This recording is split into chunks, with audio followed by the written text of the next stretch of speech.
Okay.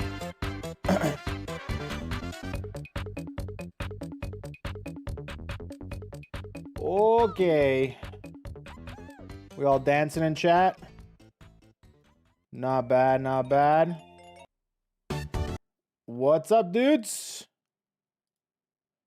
Hey, hey. All right. Oh yeah, oh yeah, oh yeah, oh yeah. Mira, mira, mira, mira, mira. What's up, dudes? What's going on? Let me put on a little bit of some of this funky stuff. Hell yeah, dude. That's what I'm talking about. All right, how we all doing today? What's up, Twitch chat? What's up, YouTube? What's up, everybody? Taku Taco, Pichu, Gontom, Roa, what's up, guys? Joker, what's up, Summer Guy? Lil RQ, what's up, dude? We get to watch topic chat together. Yes, we do. We're gonna be doing, I call these Bochinche chats. These are Bochinche streams, aka we're just gonna sit here and talk shit. You guys are all Puerto Rican grandmas, just like me, okay? We're all Puerto Rican grandmas for this stream, all right? We're gonna be talking some bochinchero. Sipping on some drink and talking bochinchero. Yeah, dude, little abuelitas. Anyways, today we're gonna be doing a thing that we haven't done in a very long time. Let me tell you, we have not done a topics or just chatting stream in a very long time. So that's what we're doing today. We're gonna be going over a bunch of topics. We're gonna be doing a whole bunch of different, possibly even some doink maymays. Who knows? We'll see. And yeah, and usually whatever we're talking about is always going to be resulting in some sort of a ramble, some sort of a, you know, just a huge rambling. That's all I'm going to say. That's it. The rambling is coming, you know? And that's usually what happens whenever we talk about certain things about the community. I usually don't go and look at current events anymore. I actually am in my own little bubble. Unless it's really big, then of course I hear about it. Like, for example, the Elena stuff, and of course the Overwatch, Street Fighter skins, and the Marvel Rivals season getting updated, etc., etc. So, unless it's big like that, I usually hear about it. That's my motto that I'm living by in these past couple months. I know that Combo Breaker is happening right now. Combo Breaker is a thing. I am not going to be watching it today, but I will be watching it off stream, possibly. I was thinking about potentially restreaming it, but I don't know. If I were to restream it tomorrow, I'm actually going to go over to my family's house, so I won't be streaming tomorrow. And if I stream it today, it'll only be for like a day, and I don't know. I think other people would much rather watch others restream Combo Breaker. But next time, for example, Evo, or maybe even CEO, I'll be restreaming that. Bubble is the strat. Everything else is just stressful. Yeah, it's just a lot of burnout. Yeah, but you're drinking some virgin drink like a fucking pussy, which you wouldn't know what that is like because of the whole virgin thing. I'm a fucking alcoholic and I'm a piece of shit. I need my own drink to take the edge off. BRB people leave. Leave me alone. Let me enjoy my drink. All right? That's it. Anyways, yes, this is just straight up like, Seltzer and Calypso, you know? So, did I miss the free TTS stream? No, that's not happening yet. It will be happening soon. Well, now that I know what you want. Nope, thingy. Okay. Have you heard of the Monster Hunter Wilds collab? Yeah, the Street Fighter one? Oh yeah, I know about it. Street Fighter, we've been talking about that actually. It's just been on our mind for a bit now. Just been on our mind. Cool. But other than that, I haven't really seen too much of Monster Hunter Wilds, right? I haven't necessarily been playing it, you know what I mean? So, yeah, I don't know if I'm going to play Monster Hunter. I just found out that there was a huge announcement for PoE, which is, I think, a new league, which I haven't seen yet, and I'm hoping to see today. I haven't seen it completely. I know that PoE 2 is getting constantly updated, and PoE 1 is about to receive a new league. It's pretty great. Been playing Metroidvania called After Mirage, and haven't even started the Capcom collection. I haven't either, actually. But I am so stoked for PoE. Expedition 33 I will be playing too. Yeah. You should get through higher rank. There are some sick hunts. Maybe. Potentially. I probably need a little bit of encouragement from, like, if I'm going to play it, I probably would play it with friends and stuff. You know what I mean? You guys are haters. You know that? PoE is actually such a dope game. You guys are just too simple-minded. Boom! Boom! Boom! Anyways, so I want to see the trailer for the new league for PoE 1 pretty bad. PoE 2 is getting a pretty nice update as well. A lot of the things that have been coming out for PoE 2. I would play Monhun with you, but you play POS and Yuckio. POS? Nah, dude, it's PO greatness, dude. POG, Path of Greatness, dude. That's it. That's all you need. I haven't played Yu-Gi-Oh in so freaking long, dude. I haven't played Yu-Gi-Oh like a year. KoeKoe guys got a new member. I just found out about what they do. So when we were traveling, when we went to Japan, Faith was like, what if we were like the Costco guys right now? And I'm like, what are you talking about? It's like, you know, the ratings. I'm not going to say it. And I'm like, I don't know what you're talking about, dude. Because I really don't know anything much about the Costco guys other than saying, we're Costco guys or some shit like that, right? Or double chunk chocolate cookie. Like, I know that.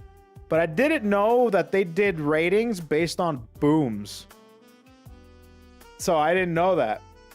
So I'm like, yeah, they go boom. They go boom? So anyways, apparently there was like a really funny... Just know they gave some dude's brother 5 big booms and then like some food item 10 big booms. I know. Sometimes they go on cameos like, sorry that your brother died. Let's give him 4 big booms. Boom. Yeah, I think that was the one you're talking about, actually. Let's give your dead brother some booms. Boom. I'm like, what the hell, dude? Anyways, I don't care about him. I just thought it was really funny. The boom shit, you know? Either way, yeah, I definitely, the whole boom shit is new to me. So if I say it a lot, that's why. If I start saying a certain meme or a certain something, it's because I recently learned about it. And I have a little bit of an attachment to it. You know what I'm saying? So anyways, I remember League of Legends making a Gura skin. Wait, they didn't make a Gura skin, did we? You learn about memes way too late. It's because I don't really get on social media anymore, dude. I don't want to. It's more so that I just don't want to go on social media right now. I don't want to go on the internet. I'm very happy in my bubble. And right now I love stepping out of my bubble with you guys. At least I have some camaraderie in telling me a bunch of stuff, and unless it's like really big and really current and really popular, then I'll learn about that. But general stuff, I don't really. So that's just me. It's a skin of a girl with a shark onesie. Oh, which character? Maybe I'll know him. I don't think I remember much, but maybe I do. You see Gallion dev match? It's about 3 minutes, 40 seconds. No, I haven't, but we can see it today. Oh, she's new. Oh, really? Okay, cool. All right, new character in League of Legends. I'm pretending to care. So, you know, so I don't have to. I'm pretending, but you know, hey, that's cool, man. That's really cool. Potentially, maybe new character in Project L or 2XKO, whatever. Dude, I think I'm forever gonna call it 2X Project L until the game comes out. When the game comes out and I'm playing it a lot, then maybe it'll actually stick, the 2XKO stuff. But other than that, not really. Anyone see the banger uploaded a few hours ago? No, actually, I have not. Unless you're talking about my video that I uploaded yesterday. No. She will not be a character in 2XKO. Why not? Anything's possible. You still hate Darko? I actually don't remember Darko at all, dude. No clue. I'll watch it in just a second. They might be working too hard of keeping the hardcore audience to even get the casual one for sales. You upload videos? Yeah, dude. Yesterday. I uploaded one yesterday. If you were a real fan, you would have known that. Son of a bitch. I'm a bit afraid they might be working a bit too hard on keeping the hardcore audience to even get a casual one for sales. So, wait. Are you saying that you're afraid that they're making the game too much for the hardcore? Are you talking about Grand Blue or 2XKO, or what exactly are you inferring about? 2XKO, okay. So they're focusing too hard on which hardcore audience? The fighting game audience? Maybe we should make a Discord to keep the community up to date. Shut up, dude. FGC. I have a Discord. Payaso. Anyways, yeah, FGC. I'll be honest with you. They don't want a direct competitor. I'll be honest. I think this dream of luring people in and catering to the casuals is an illusion. It will never come true. It's just like a wish that will forever be out of their hands, out of their grasps. They're never gonna get that. It's almost fake. It doesn't exist. Because no matter how simplified you make it, people are still not gonna play it. It'll forever be this sought after dream of fighting game devs to be able to simplify their games for them to come in and play more, right? And to a degree it might work, but they keep going no matter what. It just keeps going and going and going, right? So for example, I think it works to a certain degree because we're seeing it right now in Street Fighter 6, obviously with modern controls. Modern controls is a good idea because it doesn't sacrifice the integrity of the base game, which is classic. And modern is a very viable competitive choice, and I like that. That's actually a really good way to be able to cater to the audience. But being able to simplify the base gameplay in order to be able to simplify, I think is a sham.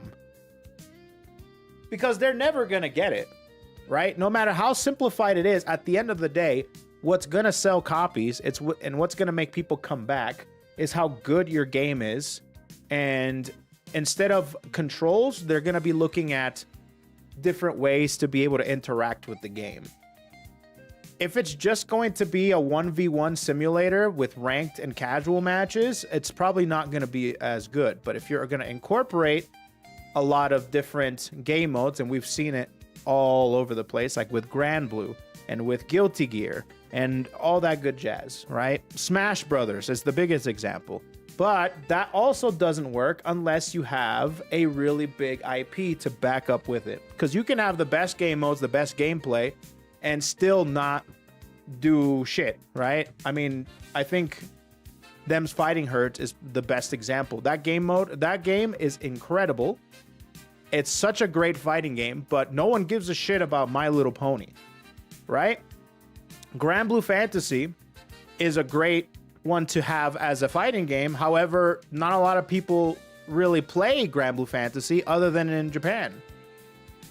You know what I mean? So it's like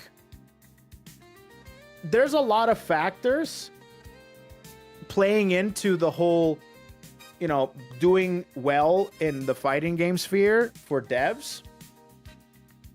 Like, for example, if they have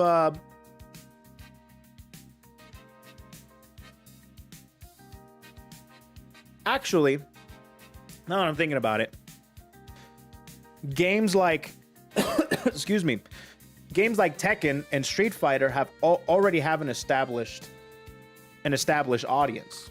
Huge IP. Street Fighter is the biggest IP of fighting games of all time, right next to Mortal Kombat, right? Smash Brothers is also up there because the IPs that go along with it is very much tied in with either old nostalgic memories, or they have current IPs that are just super omega popular. You know? Oh, damn, you wrote an essay and Charlie said no. Oh, shit, hold on a minute. Why is my bot not working?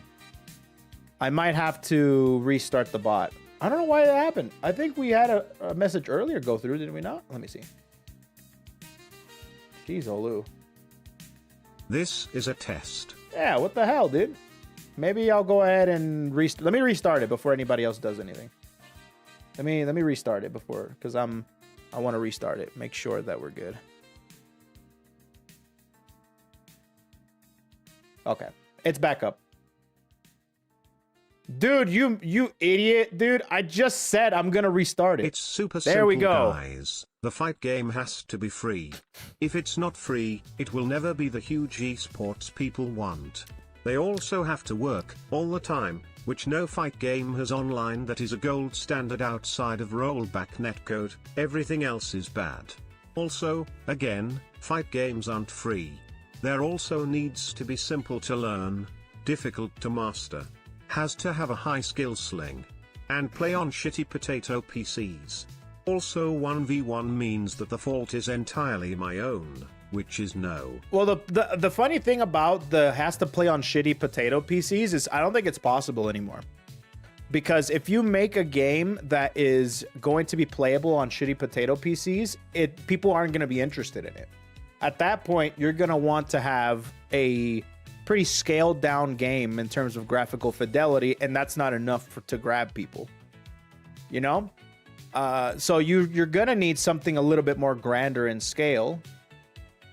And yeah, I will also say that the reason why I bring this up is because this mentality of being able to casualize the hardcore gameplay is, I think it's mostly because here's the thing, and I truly believe this.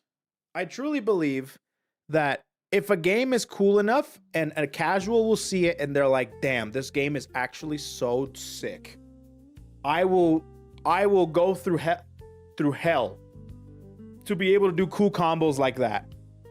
And guess what happened? That shit happened with not only games like Tekken, it happened with Mortal Kombat, it happened with Street Fighter.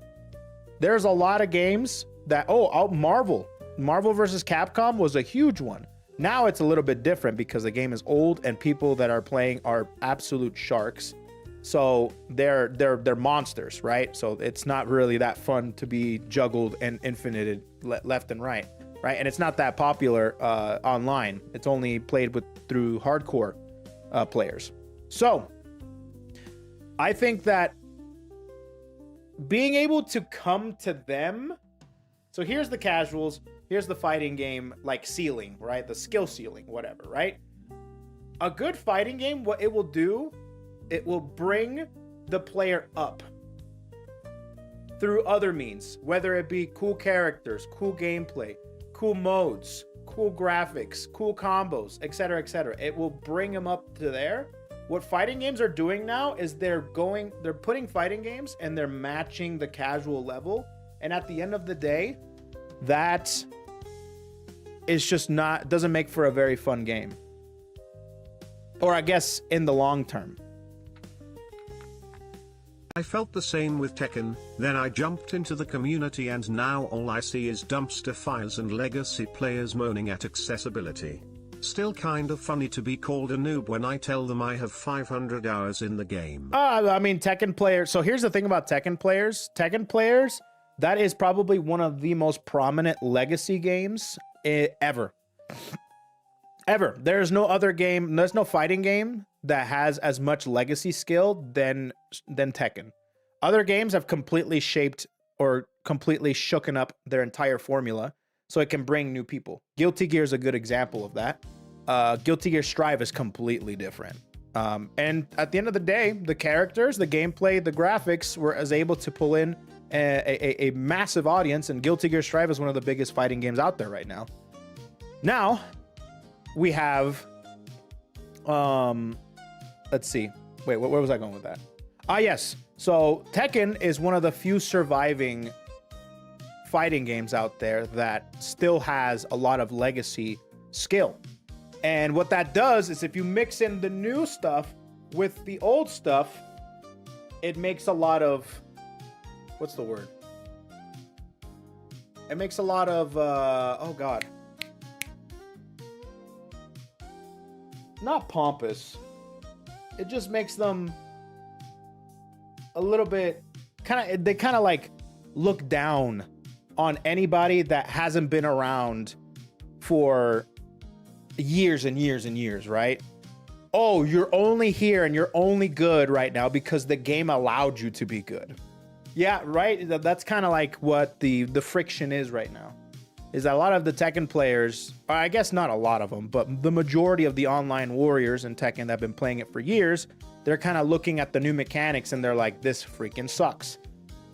To a degree, I agree.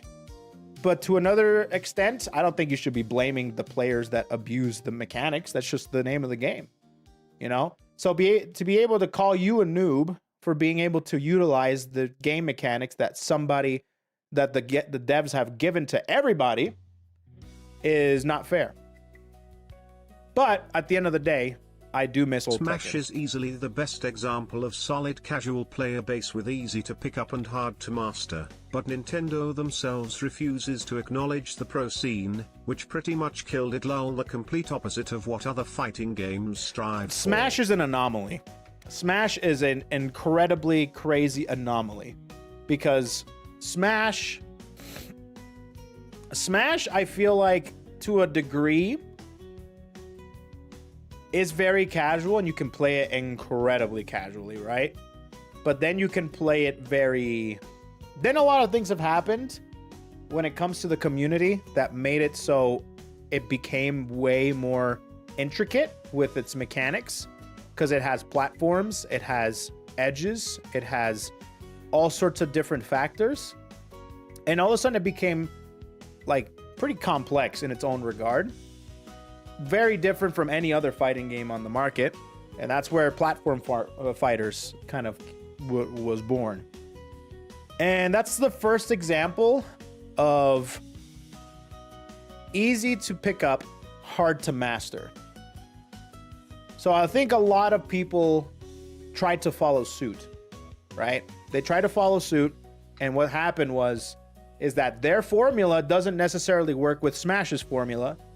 And we get a lot of different games that, you know, that aren't necessarily as challenging or as gratifying when you learn something.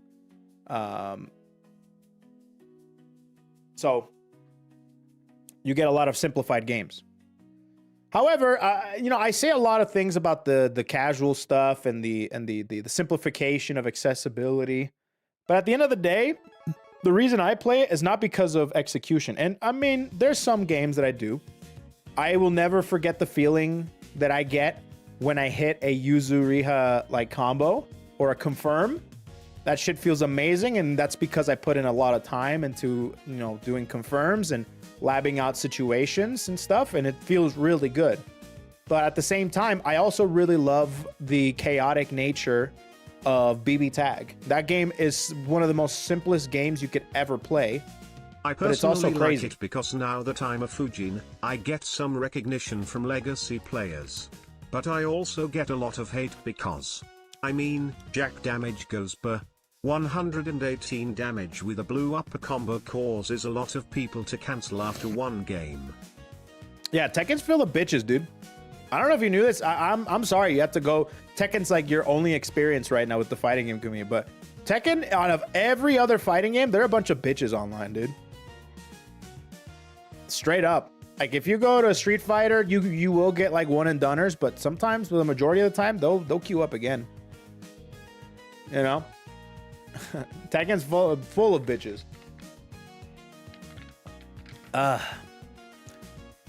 But either way, just pick Eddie. Easy. Pick Eddie, dude. Oh, even better. Pick Yoshi. Hell yeah, dude. Yeah, Tekken players are massive one and doneers, dude. Fighting game I only play is Street Fighter 6 because Japan community and the VTuber I watch. Oh, dude. Japan community is crazy with Street Fighter 6, man. Street Fighter 6 is huge in Japan. And I think Street Fighter 6 is 100% one of the exceptions where they really nailed it. They truly nailed the system. They nailed the mechanics, and they also nailed the accessibility. And they also, of course, nailed the single player experience. I mean, that's probably one of the most successful Street Fighters because of World Tour mode and stuff. So, you know, Yoshi's low-key tier whoring. I don't know if he's as good as he used to be, though. Since I play Soul Calibur and not Tekken, oh, Soul Calibur. Whenever you say Yoshimitsu, I'm like, oh yeah, they put him in Tekken, even though it was the other way around. Yeah, it was the other way around. Soul Calibur came after. Soul Calibur Yoshi came after Tekken Yoshi. Soul Calibur is such a cool freaking game too. And the reason why Soul Calibur is still a household name is because back in the day, Soul Calibur 2 was such a huge fighting game, and it came out for every console, and you had exclusive characters for every console. Soul Calibur 2 is one of the most popular casual fighting games of back in the day. Yeah, you had Heihachi on PS2, you had Spawn on Xbox, and you had Link on GameCube. We also got Sajam Slams to thank the engagement with the Street Fighter 6 community in the West. I mean, Street Fighter 6 is also really popular over here in America. I mean, it's probably the most entered game in every single region and in every tournament, unless you're a Smash tournament or something. So, yeah. Let's see. Is it possible that Soul Calibur 3 being exclusive didn't help being exclusive didn't help out after how good? Yeah. Oh, dude, exclusivity kills fighting games sometimes. If there's anything, fighting games should be shared between every single console. That's like a surefire way to be able to open up your community.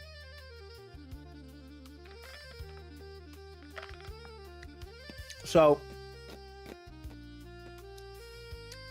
what's up, Mob? I'm doing pretty good, thanks. Besides KI, dude, KI would have been massive if it wasn't an Xbox exclusive. It did well. It wasn't massive, though. It would have been huge.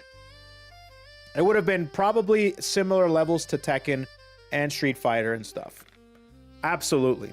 But that's just how it is. The reason why I didn't get into Killer, I swear to God, I would have never picked up BlazBlue if Killer Instinct was on other consoles. I swear to God. I didn't have an Xbox. I didn't want an Xbox because at the time I think Xbox Ones weren't really the tournament standard for games. And KI was a huge game that I really wanted to get into, like ginormous. Combo Breaker is the 200 plus. So Combo Breaker is the KI tournament. I mean, it's the whole reason why Combo Breaker is named Combo Breaker, is because of KI. So if there is a Killer Instinct tournament that is going to do numbers, it's going to be Combo. That's like their Evo. Unless Evo has Killer Instinct in there. You know what I'm saying? So that's like their Evo. You don't really see it numbers like that anywhere else other than Combo Breaker. Plus 200 plus entrants is a lot for a 12-year-old game, yeah. But I'm talking KI would have sold so much and would have made them so much money that we would have probably seen another Killer Instinct. I'm not even kidding. You can't ignore that. Killer Instinct was such, like, it had everything going. It had Mick Gordon. It had really amazing graphics. It had a free-to-play model. It's a no-brainer. It's insane. It's really cool. Guest characters. That's another one too. Did you just call him Mid Gordon? No, Mick Gordon. No. Open your ears. Open your ears. They should put in PS Plus. So just put in PS Plus now. Wait, is Killer Instinct? Yeah, it is. Wait. Killer Instinct isn't on PlayStation. It's only on PC. Or are you talking about what? Not on PlayStation. But I'm telling you, bro. Xbox Ones weren't the standard for FGC tournaments at the time. The standards went from 360 to PlayStation 4. Yo, Lost in Sounds coming in with the membership over on the YouTube. Dude, enjoy the emotes. We got some good emotes for you over on YouTube. Thanks so much, amigo. But yeah, no, that's just me. The right guest character can make a fighting game legendary in the era of fighting games. There's some weird ones that have come out recently. I will never get over how weird the pick was for Negan. That's still the most bizarre guest character we've had in a long time. Weird.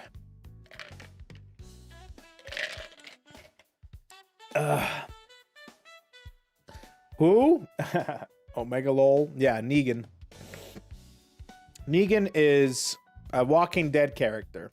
But I actually really liked Negan at the time because I did watch Walking Dead up until season 7. I think a lot of people did. And I think it was just like a really big impact. But at the same time, it didn't last very long. Because I think Negan's popularity died with the show. And the show also... Oh my god, wait, what's going on here? No shot! Dude, Lost in Sounds is gifting 5 members to the chat. Dude, Lil RQ, Kai, Daniel Franco, Lockley, and Luis Carlos. You guys got memberships. Thank you so much, Lost in Sounds, for being super generous to the YouTube chat. YouTube chat, I'm gonna need you guys to spam some emotes. Your favorite YouTube emote. I don't know, I think Ronaldo, City of the Wolves, and Ganucci are the most random. You know what's really funny? A lot of people thought that they're random, but... And nothing has really happened with Cristiano Ronaldo. But the DJ, what's his name? DJ Ganucci, whatever. His inclusion was actually a really fun one. A lot of people like it. Salvatore. Yeah, people love Salvatore. Because not only is he, like, weird, but there's really hasn't been, like, a goofy character in a game like City of the Wolves, unless I'm missing something. I don't know much about SNK, right? So I think that was missing something, right? That was missing something. And I think Salvatore kind of filled it in. And it helps that he's a real person. And the real person is also interacting with the FGC. Ronaldo doesn't give a single rat's ass. Ronaldo is like cool, sure. Oh, and I hear that, dude, freaking City of the Wolves didn't even perform that well. You know, their marketing campaign needs to be studied with how much City of the Wolves flopped compared to how much like marketing it did. Insane, dude. I don't know if it's because City of the Wolves isn't really that big. Dude, the game, when did the last game come out? That game had a huge gap. Like, probably 20 years plus. Like, early 2000s? Dude, 20 plus years ago. That's insane. And the fact that they try to market it like it's the next big thing. Nah, dude. It performed exactly how it was gonna perform. Maybe it boosted it a few thousand sales. Because 6,000 sales in Japan is god awful, okay? And maybe it boosted it by a couple hundred, maybe 1,000. But at the end of the day, it performed just like every other I think, wait, did KOF 15 performed better, didn't it? What performed better, KOF 15 or City of the Wolves? In 99, 25 plus years ago. Nah, forget about it, dude. KOF 15, no shot. And KOF 15 didn't even do half the marketing that the City of the Wolves has done. That's crazy, man. That's probably the Saudi money, right? No, KOF, no, it doesn't just have more appeal. KOF has more of a legacy. King of Fighters has way more of a legacy than City of the Wolves. City of the Wolves, no one knew about that shit. Maybe like a couple of boomers here and there, and maybe a couple Mexicans. But that's about it. You know? But at the end of the day, King of Fighters has more of a legacy than City of the Wolves ever did. And that actually is, like, at the end of the day, that's how it is, right? Hey, what? It's true. Nothing makes me more terrified than going up on KOF matchmaking and seeing the Mexican flag. That is actually terrifying, dude. That is, I'm gonna need some cream, you know? That's how it is. I think the irony is that despite all of the people that like Ronaldo, many of the FGC players don't like him for his personal life allegations, and they don't like who SNK is owned by. So that's 2 strikes. Oh, that makes sense. And the people that... Oh, I didn't know he had allegations. Oh, shit. But I do know that the people that actually truly care about Ronaldo... I mean, I do know that Ronaldo is probably the most popular person in the world. I mean, dude, he started a channel like what, last year? He's like 50 million subscribers or something like that. So he's probably one of the most popular, the most popular player, right? But the people that care about him don't give a rat's ass about City of the Wolf, dude. You know, they have to kind of have this in between of caring about Ronaldo and also liking fighting games, you know? His first YouTube video was him getting his 1 million sub button. That's crazy, dude.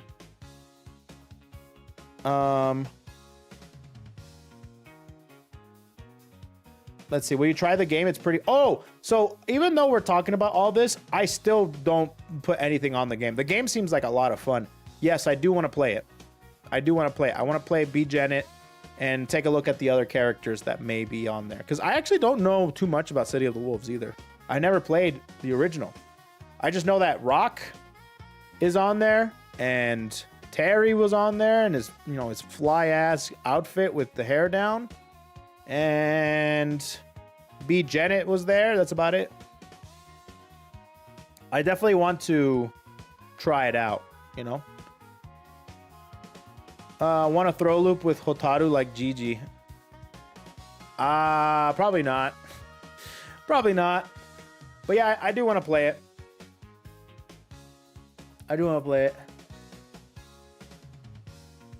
Wake up DP, baby. They wake up DP. Also, Mai's in that game, right? Yeah, Mai's in that game. And she also has the new outfit, the leather suit. That's right. Don't know if I'll play Mai and City of the Wolves, but I'll see what other characters are on there. Billy Kane looks pretty sick, but we'll see. Right. I'm a big fan of Granblue, but I suck at fighting games, so I only watch Granblue Fantasy Versus. That's good. I actually am a big advocate for watching fighting games. You know? Mexicans were born in KOF, molded by it. No, I mean, that's not even like, that's like a fact, okay? The same way that I was born in the Caribbean and I was molded, born to play baseball, and I went against my ancestors' wishes. And now here, look where I am, cursed by sitting in between an anime woman and a quagsire with a beard. You know? And my fighting game unk.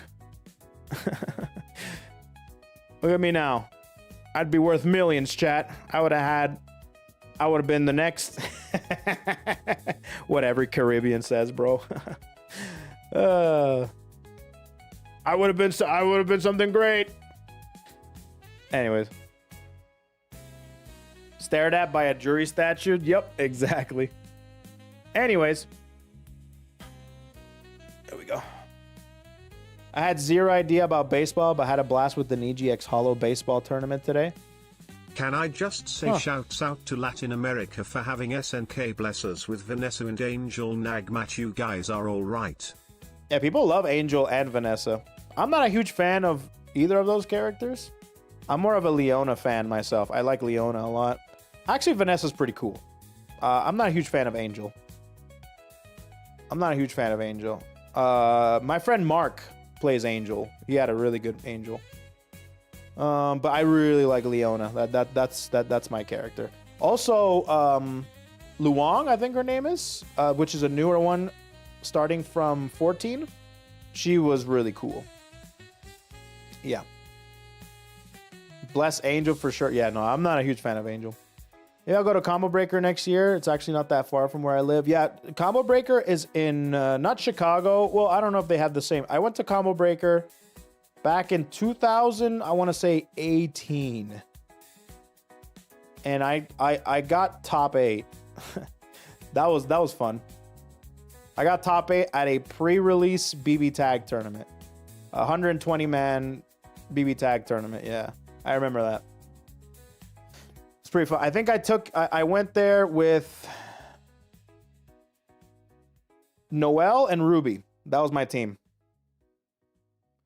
Let's see, which surprised me. Iron Mouse doesn't know much about baseball, having lived in Puerto Rico forever. I actually don't know how long Mouse has lived in Puerto Rico. I imagine she did once upon a time, but she strikes me more of a New Yorican. Because she told me about, what's that music called? I can't remember what the music is called. Like Diamond Girl or whatever. That's a New Yorican thing. You don't hear about that stuff in the island as much. Prohibido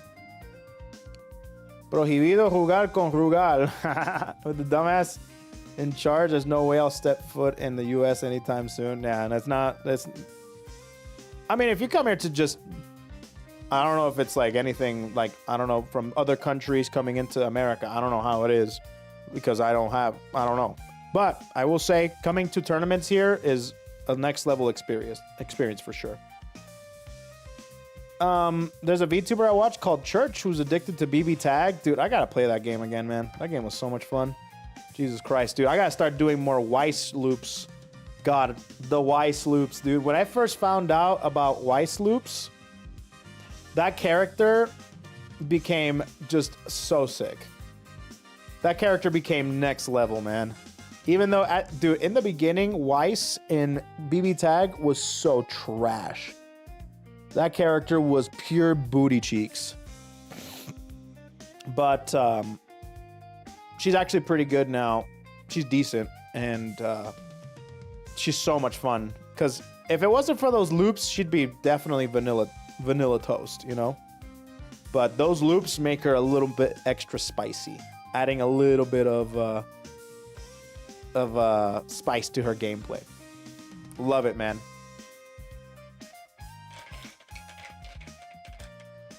Let's see here. Peko-chan won against Sarah and Kanata lost against Liz. Wait, there's a baseball thing? Oh, interesting. They let BB Tag die. Well, the thing is, BB Tag wasn't doing very well. They did 2.0 and they pieced out, dude. They're like, bye. And that was, okay, here's another thing. I do genuinely believe that the whole BlazBlue division kind of just fell apart with Dark War and Mori leaving. Because I do think that at the same time 2.0 was coming out, that whole debacle was happening. And I do think that they cut that division or that specific IP and they kind of just like, okay, after 2.0, it's over. And we're canceling Dark War. And Mori's not going to be here anymore. So all that stuff, I think, played a factor in BB Tag not releasing any more updates after 2.0. Because they did 2.0, and 2.0 was awesome. A very good step in the right direction. Like, if 2.0 came out initially, that game would have been just next level. But that's not what happened. I think 2.0 would have been really great if they released a couple more patches to be able to nerf a few characters, buff a few characters, and maybe even add some more spice. But that's not what happened, and they're gone now. So now we have just 2.0, which means that Adachi, Yumi are just running rampant everywhere, and it's great. Thing with Entropy Effect is that it's only a BlazBlue game by name. Entropy Effect was weird. I don't know how that game came to be. I would love to see the history behind Entropy Effect, because it's literally just another game, like a completely random post-apocalyptic game, which only robots exist. But the robots tap into a memory bank that have the BlazBlue characters. Now, BlazBlue characters don't have anything to do with the story. They're just the gameplay of it to be able to progress this other weird robot, a post-apocalyptic story. It's super weird. I don't know how that came to fruition. I don't know. But I will say, if you only pay attention to the gameplay of Entropy Effect, that game is legit one of the best roguelites that has come out in a while. Absolutely. That game is a lot of fun. And it's beautiful. And it's a sight for sore eyes if you are missing BlazBlue characters in 2025. You know? Street Fighter 6 event made by Botan and Oga a lot. I hope you already see that. Really fun. I laughed so hard when Laplas drank herbal tea. I don't know. I think I know Botan has been making quite a few events, which is really cool. But I don't know. The day a new Persona fighting game comes out is the day that will save Arxis games. Maybe. I don't think it's happening, though. I don't think it's happening, dude. We have been begging for a Persona 5 fighting game for eons. I remember when Persona 5 Arena was, like, being talked about because they bought the URLs and the IP addresses for a lot of different names that could allude to Persona 5. Persona 5 fighting game. Insane, dude. This shit looks gas. Someone's actually making a P5R. Is that a fan-made game? Is that a fan-made game? Let me see. Let's see this.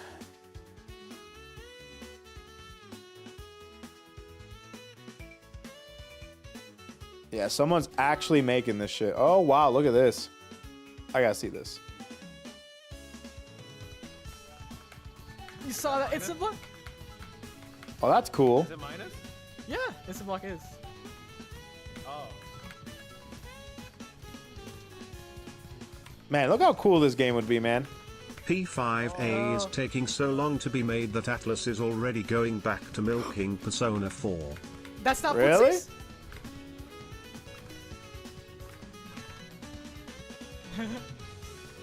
Oh my god. Wow, that's so cool, dude.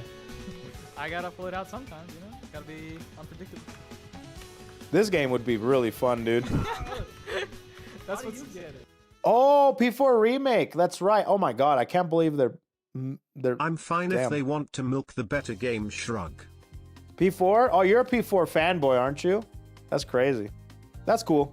I like P5 more than P4 personally, even though I really liked P4. I vibed more with P5.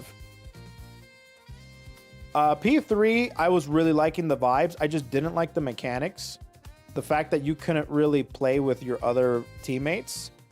And I think the remake kind of fixes a lot of the stuff that P3 was kind of lacking. But, yeah. P4 had a better setting. P5 is just mechanically superior. Yeah. P5 stumbled over its own message. I guess so, but I had more fun playing P5. I like P3 more. I think a lot of people just prefer P3 a lot. P3 is just like a really damn good like story and I guess a message? I'm not sure. Either way, pretty cool. P5 is a great introduction for Persona series. The fans are ass though. Dude, the fans are pretty... Yeah, the fans are the worst part, dude. For sure, man. The fans are definitely the worst part, man. That shit is cringe. But I guess that's just how it is, dude. Alice preferred a dancing game over a fighting game. I cannot believe they did that, dude. Don't ever... You do this to me? What? What is this? This is your own account, so something happened in Tekken? What happened in Tekken? Wait, what? What is this?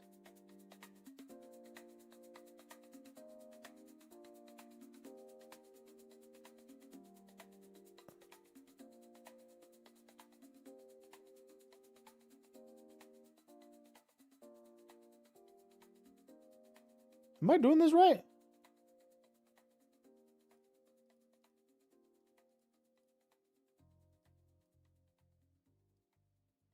Maybe I'm not doing this right. Let me go here instead. P5 has the worst story and characters though. I like the characters more. Oh, there we go. That was really weird. I clicked on the link in the chat and it gave me this. I'm like, what is this? But then I think I didn't do the whole message. So I clicked on the link on my Twitch chat instead of on the program I use for both chats. And yeah.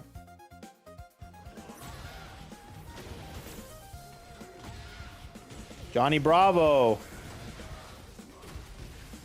I haven't played Tekken 8 since Season 2. And I know that he got some crazy ass buffs. Yeah, that seems like the Jack Loop. Yeah. That's the Jack Loop.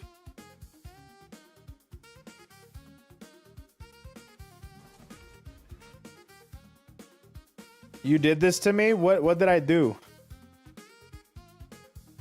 What did I do?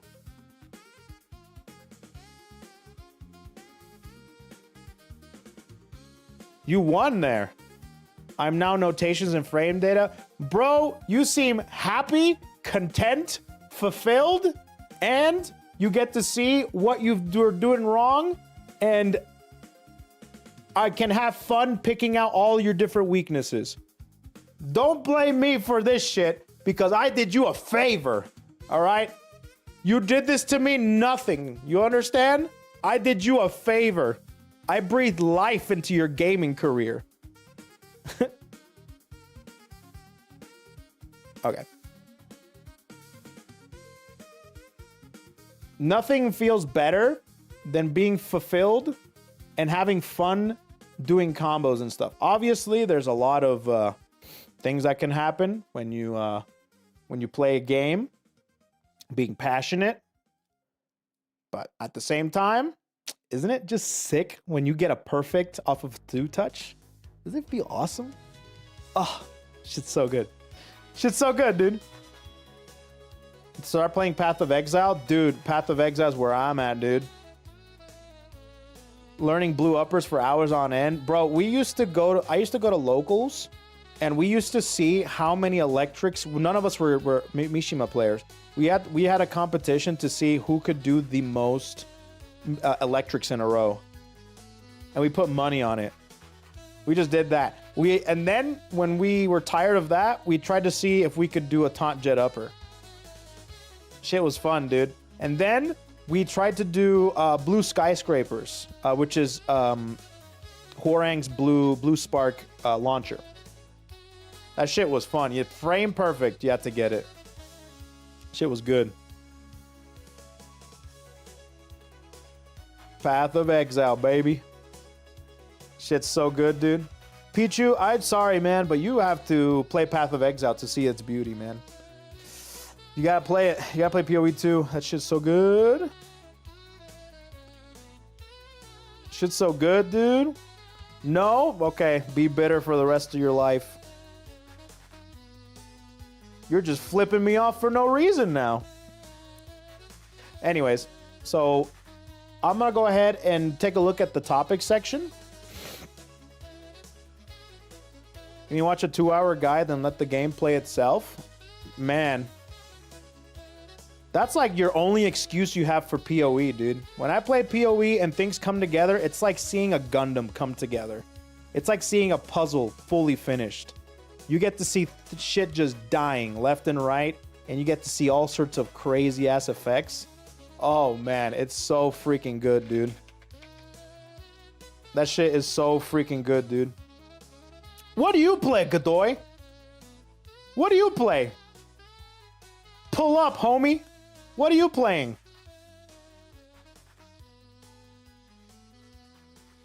God, Topics has been 84 years. Yeah, 84 years, dude. It's been a long-ass time, man, since we did this. I even made a specific a scene for that.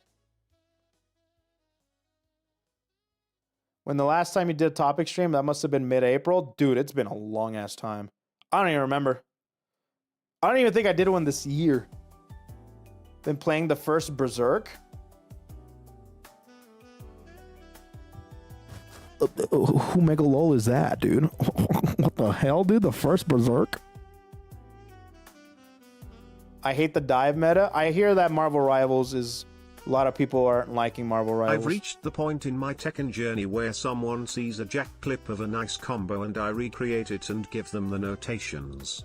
I'm so fucking Tekken pilled right now. That's good, dude. Just don't let that be your whole personality. All right, just don't let that be your whole personality. That's the trap that a lot of people have to be careful about. DFO Souls-like game.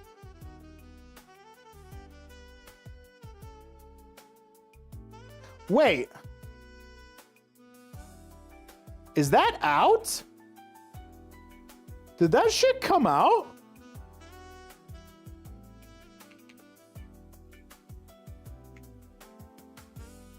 When did that shit come out?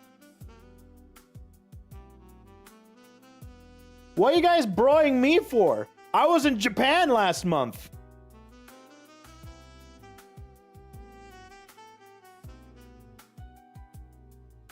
The first Berserker. That came out... When did this come out?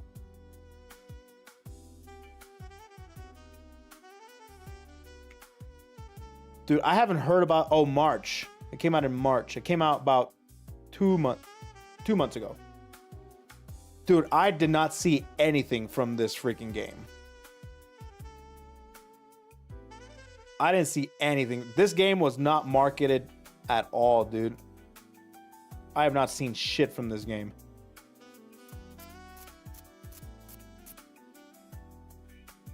Let me see. The first Berserker. So it's a Souls-like Berserker. Bro, you live under a rock? Bro, stop making fun of my rock, bitch. I'll make fun of yours.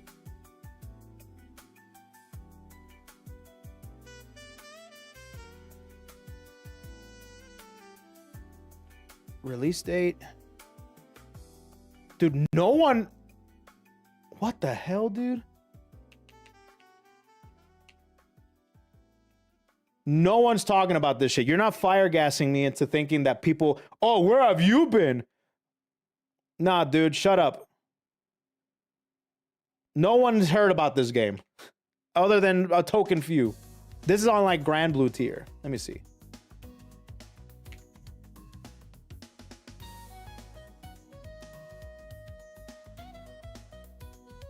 I definitely didn't know this came out this year. That's so strange. Usually you have to look out for this type of stuff. In the last 2 months. So is it a single player? I just realized you have your jury statue in the background letting it all air out. Thank God it's blurry back there next to Super Saiyan God Super Saiyan _F. Hey, did you notice that Brian is pointing at Jury? Jury's ass? I did that on purpose.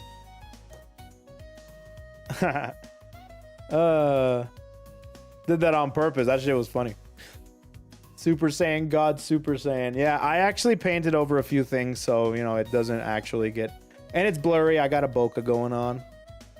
I have not seen anybody talk about first Berserker.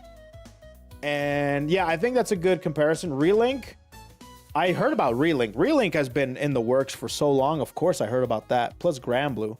DFO and or DNF is just like such a... It's not a very big IP in the West, I feel like. It's a very, very, very old dungeon fighter. What was it called? MMO? I think is what it is. It's very big in Korea and I think in Asia, but not really big in the West at all. Where is it? Khazan's entire hype was utterly destroyed by the game that came out a week later, Expedition. Oh, that makes sense. That makes sense. Okay. That makes much more sense. Hold on. I'm curious.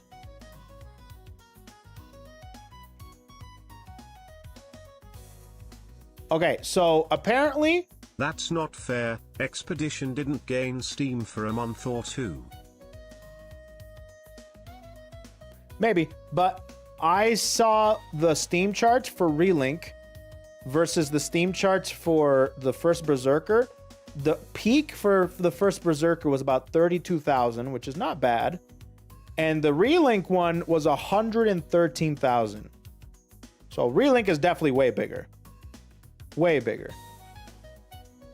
I don't know.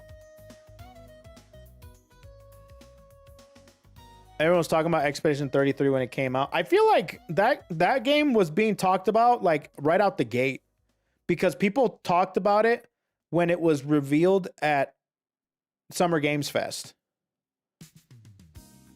Let me see. Expedition 33. When was that released? Wait a minute. Expedition 33 was released a month after the first Berserker. It wasn't a week later. The first Berserker released on the 27th of March. April 24th was for Expedition 33. So it's been a month since Expedition 33, 2 months since the first Berserker. So I don't think it really necessarily took a while for it to gain steam because it's only been it's only been a month since it came out. So what are the Steam charts for Expedition 33?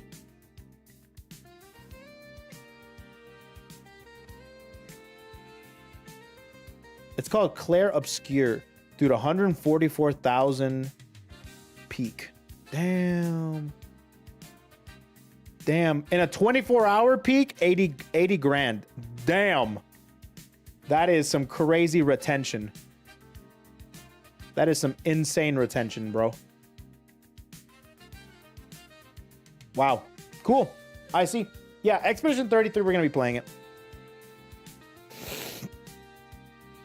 Let's see. Relink is multiplayer-like.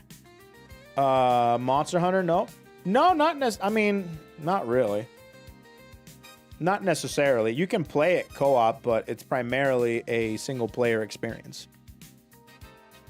It's not like you have to play with other players and stuff like that. It sold like 1 million copies the first 2 weeks. That's cool. The first Berserker didn't get much advertisement aside from when it got announced. I remember, yeah, that's what I mean. It really did not get any sort of like love in terms of marketing. Because I didn't hear about it. I didn't know.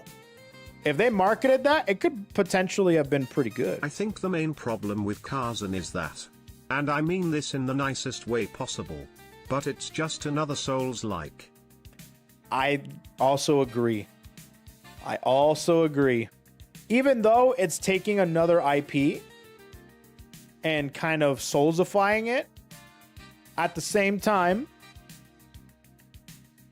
I do think that people are kind of burnt out on Souls-like. But at the same time, dude, Souls-likes have such a huge audience, and it's such a comfy type of game for a lot of people that if they marketed it, they could have definitely done a lot better. Absolutely. I'm so done with Souls-like games. I don't think I'm done.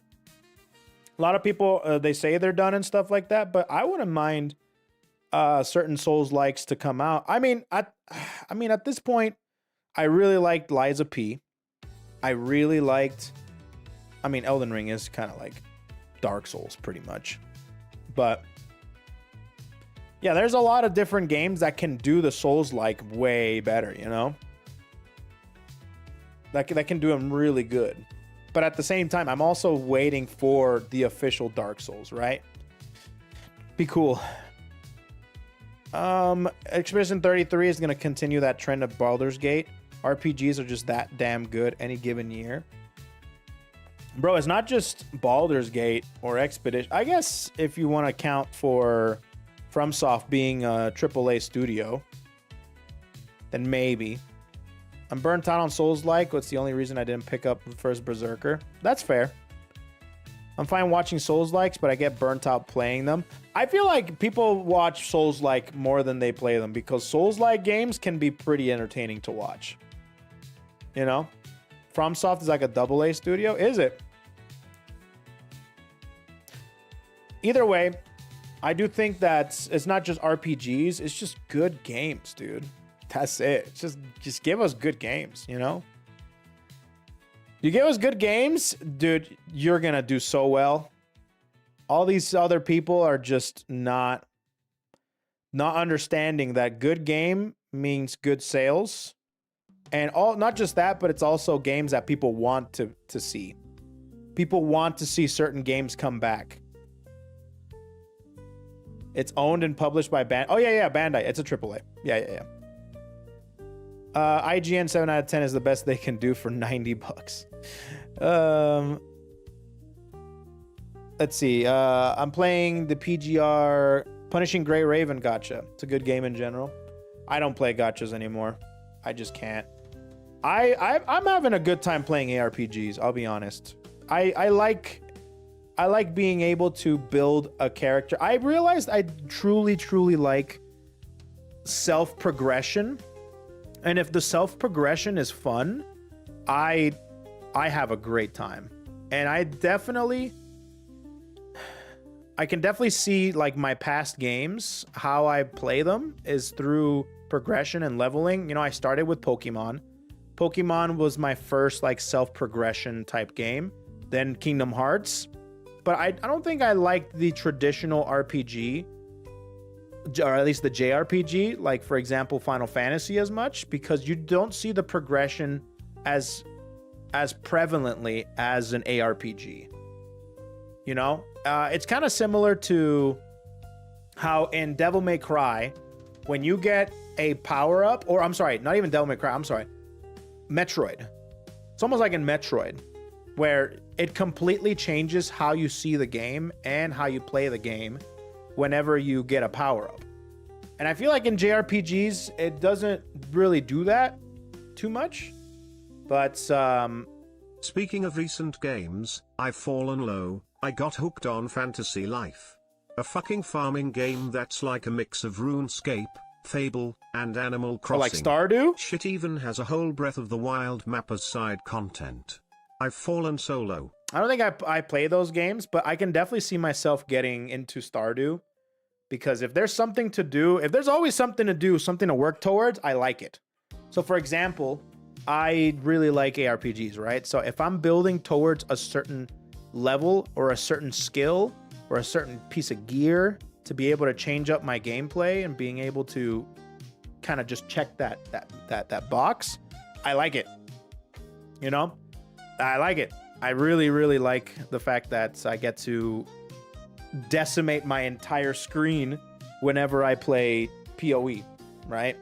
Because that's the whole point. You just want to blast and you want to have a good time. My ADHD brain goes burr, and you can clear high level content. Because I will say that the best things about PoE is not necessarily the building, is the bosses. The bosses in PoE 1 are insane. Probably some of the best bosses I've faced in any game. They're so cool and they're so intense, and the music is I love it. I love it, dude. I really want to try Fantasy Life. I gotta download the OG one on my 3DS. Thoughts on the Tales series? I only played one Tales game, and it was Tales of Arousal back when I did the bucket list. It was okay. It wasn't too bad. I enjoyed it. It was very long, but it wasn't like incredible, in my opinion. I just was like, okay, that was good. Those games I played in 2021, the ones that affected me the most and the ones that I enjoyed the most. Bro, Fantasy Life doesn't just have farming. It has farming boss fights. Like what? I would imagine, dude. If there's a farming simulator, I would want there to be some sort of a challenge other than, you know, spend your whole life on this piece of corn, you know? I would want there to be some form of challenge, in my personal opinion. Do you like compete on who gets more bananas? Yeah, true. Who gets more bananas? Memes aside, I have nothing against PoE and Diablo, but personally, they're boring as fucking stream games.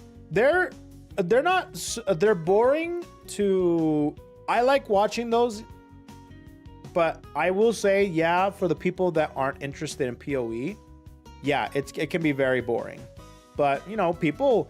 Dude, I've seen streams with PoE that are just in the thousands, man. Like, people... Tens of thousands of people watching PoE specifically to see what their build is while they're blasting, or what they're doing, right? What they're farming, what's their strat. But, you know, like somebody that doesn't really do that too often, yeah, it could be very, very much like that, you know? FF14 is like that, but with story. With story, and I guess also with what kind of class they're going for, what kind of build, not a build, a class primarily, you know? I need to go and, anyways, whole ass banana with eyes comes out of the ground, you have to attack it. That's crazy. Either way, yeah, I like ARPGs a lot. Wish it didn't do a studio trigger halfway in. Oof. All right, let's go to the Discord. Time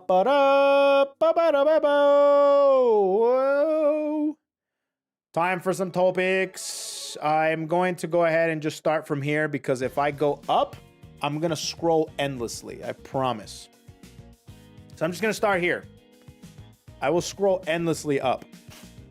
Let me go get some more drink, and we'll get this started.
Dude, is everyone getting jailed? What's happening? Everyone's getting jailed? Jeez.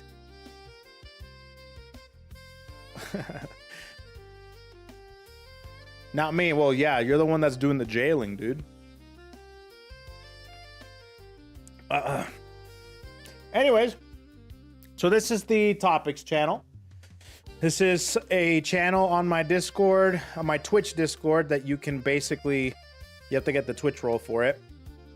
And you can basically put in a topic for me to talk about, maybe something we missed. Usually there's a lot of clips, there's a lot of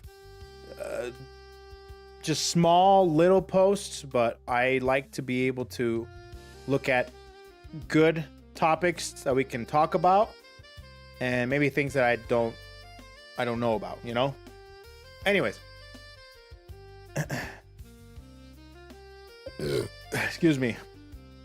All right, so I have not actually seen the Overwatch X Street Fighter 6 trailer, so maybe we should watch that. Maybe we should watch that.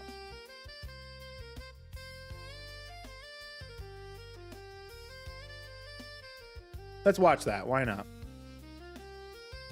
Because I have not watched it myself. I'll just watch it right now. All right, let's take a look at this.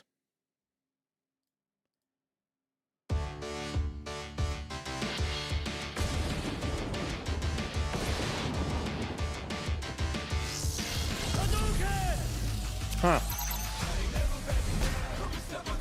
I see the enemy. Press the attack. That is why I am the best. So Cammy is Widowmaker? Huh. Winston is Blanca?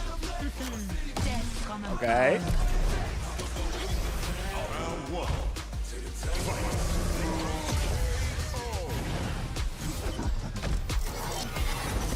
Zenyatta is Dhalsim. Okay. That's actually a pretty good one. That's a good one. A lot of people were upset with the Hanzo being Ryu.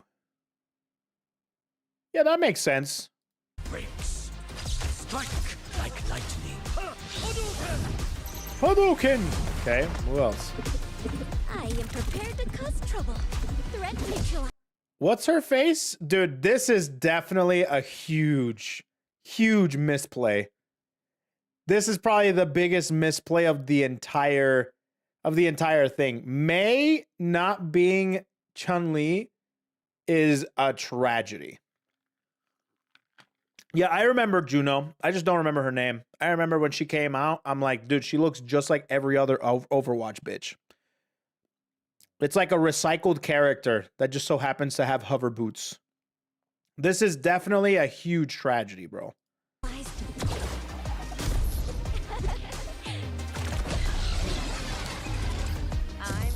I'm surprised Kiriko made it as jury. That's a interesting one.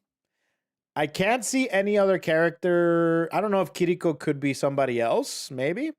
But yeah, I'm happy with this. I'm happy with this too. Sombra is actually not a bad one either. You are. Round two. That's your costume? Fight. The universe said bye-bye. Yeah, that's a weird one. I think Sombra would have been much better. Okay, this is, yeah, this one's, yeah. Yeah, that's a good one. Soldier 76 being Guile is pretty good. Wait, what the hell? Who's Bison? Sigma? I don't know who Sigma is, but pretty good. Mission complete.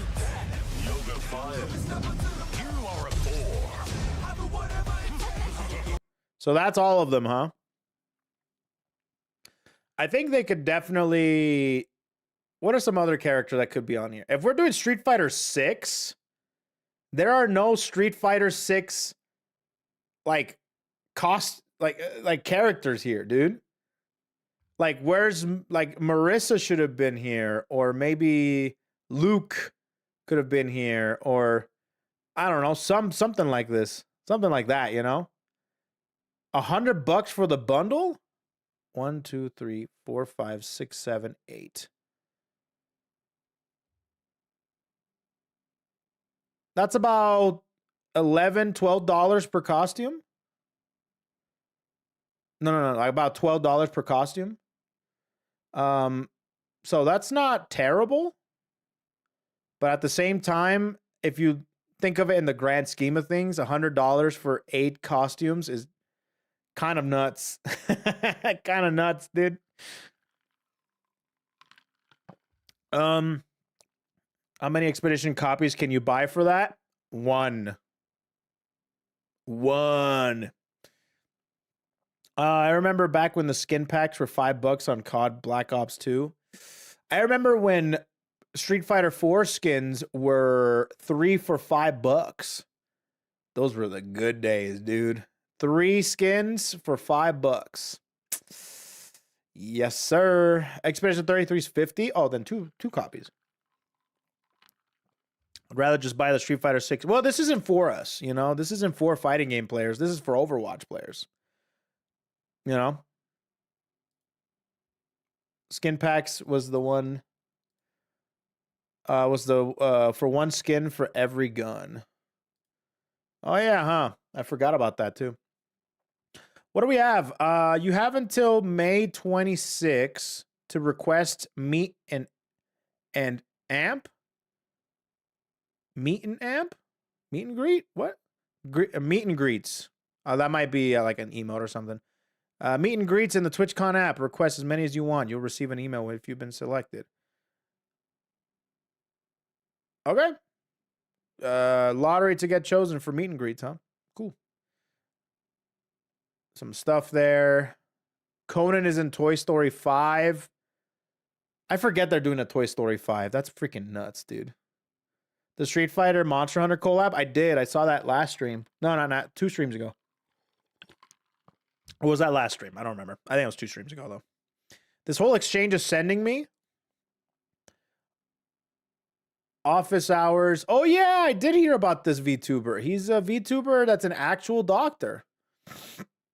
Michi, question. If I take Viagra and have no peanuts, what rises? Nothing. Maybe your blood pressure will drop a bit. Everyone always thinks that something will happen or grow a penis. But Viagra, as a inhibitor, literally just prolongs the effect of nitric oxide on smooth muscle and promotes blood vessel relaxation. Coincidentally, erections also happen via that mechanism of action, which promotes blood flow into the corpora cavernosa of the penis. I have a carvanosa? Damn, that sounds like a hot name, dude. You'll forever be called as Carvanosa. Which is why the medications are also marketed for boners. A similar medication in the same class is tadalafil, which is also prescribed for the treatment of the pulmonary hypertension, high blood pressure, and pulmonary artery for this reason. Doc, what should I take to treat immense disappointment I feel right now? Take solace in the fact that you are not the first person to be disappointed by this answer. I'm drinking tonight. It's so over. It'll be okay. Go touch grass. You can do it. I like this doctor. Dude. This doctor's kind of sick. He's kind of dope. I've never seen anybody take down Michi so flawlessly, dude. Take solace in the fact that you're not the first person to be disappointed by this answer. That's such a Chad. That's such a Chad answer, dude. That's funny. Hey, I like your fire. Oh, we have a U2's Marvel Rivals collab. That's pretty cool. Not bad. I don't care about that right now. Twitch is making a plus program easier to achieve in Latin America. Level 1, 60-40 revenue share with 50 plus points down from 100 for 3 consecutive months. Level 2, 70-30 share with 200 plus points down from 300 for 3 consecutive months. Interesting. Okay, sweet. Luckily, I'm still in the Partner Plus program. Thank you guys for subscribing to my channel on Twitch. And of course, I'm not forgetting the membership Andes on YouTube. Thanks so much, guys. Stream together, shared chat is now introducing shared hype train. Oh my goodness, a shared hype train? Interesting. I don't really care for shared hype train too much. I don't know. I think scam train is exactly what it sounds. But still fun sometimes. Twitch is rolling out the ability to spend your earned revenue on Twitch. Apply payout balance or a gift card? Oh, for bits? Interesting. You can literally buy bits with a balance from your paycheck. Huh. Huh.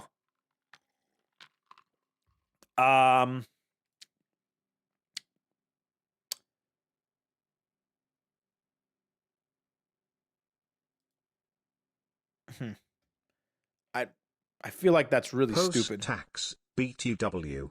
So get fucked. Post-tax, yeah. I feel like that's stupid as fuck. No one's gonna use this shit. No one's using this shit.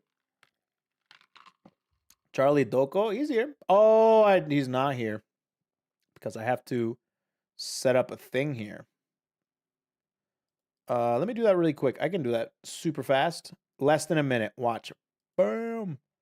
Bam, bam, bam, bam, bam, bam, bam, bam, bam, bam, bam, bam. Discord. On. And then do this. Source. No. Discord. Off. Bam. Save. Done. Charlie's there now. Easy. Under a minute, baby. Might be a repost. Dare I tag Ko? I did see this already. We saw this last time.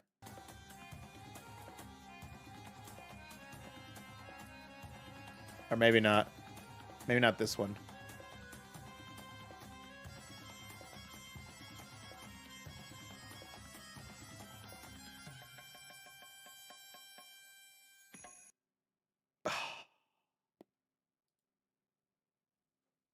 What a magical clip.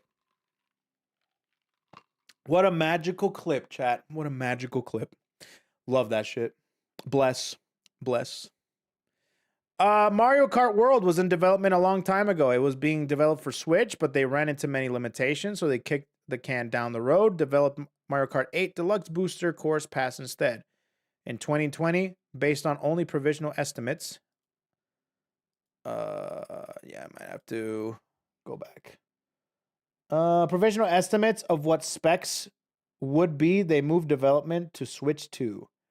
So basically, they tried to do a new Mario Kart for the Switch. Wasn't good enough because they wanted to do open world, and they waited for the Switch 2. Nice. I feel everyone needs to know the Shroud take on anime. You have a real life lightsaber, but you won't watch anime because it's cringe? Dude, I have like 3 lightsabers. You watch your fucking mouth. Bro, I can't watch stuff that's not real. It's not real. There's no emotion. It's like watching a Disney Pixar fucking movie and being like, oh, like, bro, it's not real. Bro, that's bait. Whoever fell for this, get got, dude. That shit's bait. Is Shroud? I think he's a gamer. Dude, that's bait. That's 100% bait, bro. Nah, dude. Don't fall for it. That's bait. Let's see here. Oh yeah, we talked about this last time, but yeah, we have a lot of different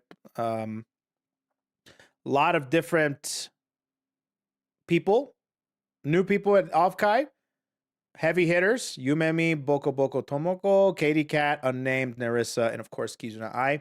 Great Offkai, so have fun at Offkai. I'm not going to be at Offkai, so have fun over there. Should be fun. Yep, Kizuna Ai, we know about that. Say goodbye to the silent era of video generation, introducing VO3 with native audio generation. Quality is up from VO2. Now you can add dialogue between characters, sound effects. Is this AI? This ocean, it's a force, a wild, untamed might. And she commands your awe with every breaking light. Oh God, it sounds soulless. This ocean, it's a force, a wild, untamed might. Oh God, it's... Dude, you can just tell when shit's AI. Even though it looks like incredible and it looks completely filmed in a real setting, it just sounds like AI. It sounds soulless. No, straight up. To the point where even when people try to sound like AI, can sound like AI. So people get mistaken. Is this AI? Because it sounds like it. I just...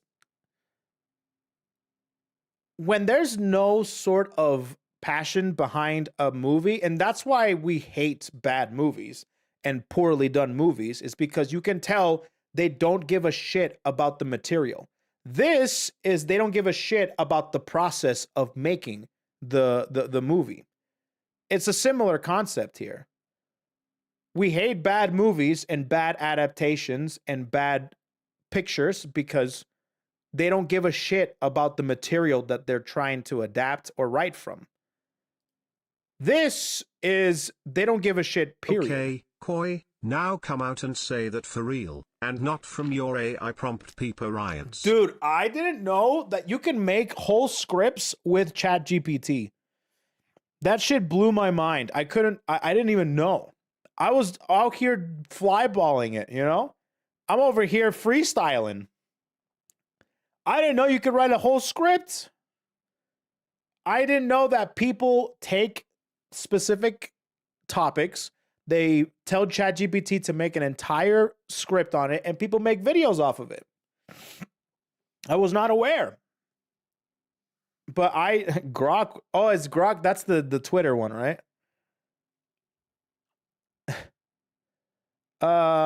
Anyways. Add a bit about the African... Dude, you could do that everywhere, dude. You can just be like, hey, I have this script. Can you add a prompt about this specific event? And it completely,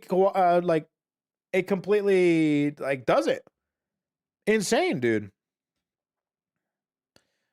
Makeships Hololive English Advent plushies are not live. Most of the campaigns are nearly funded.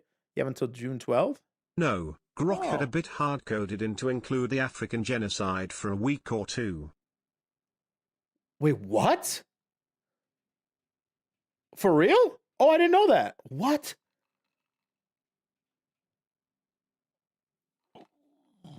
Oh. That's bad. Holy shit, that's bad.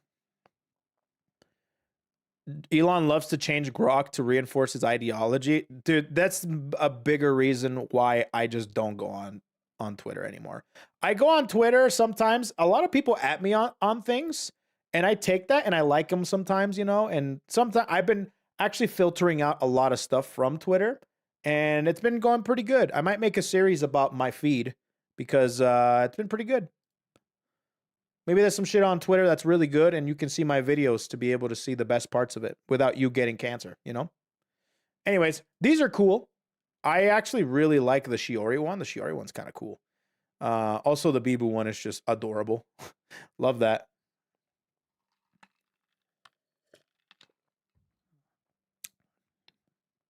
Stellar Blade Nikke. Whoa! Wait a minute. No shot. So, Stellar Blade has Nikke. They just did a 2B one, didn't they? But I guess that makes sense because this is like their IP. Like they do both Nikke and Stellar Blade. So I thought this is a match. I think this is a match made in heaven, really. So let's watch the trailer for it. Dude, I have not played Stellar Blade. I still have it in the wrapping.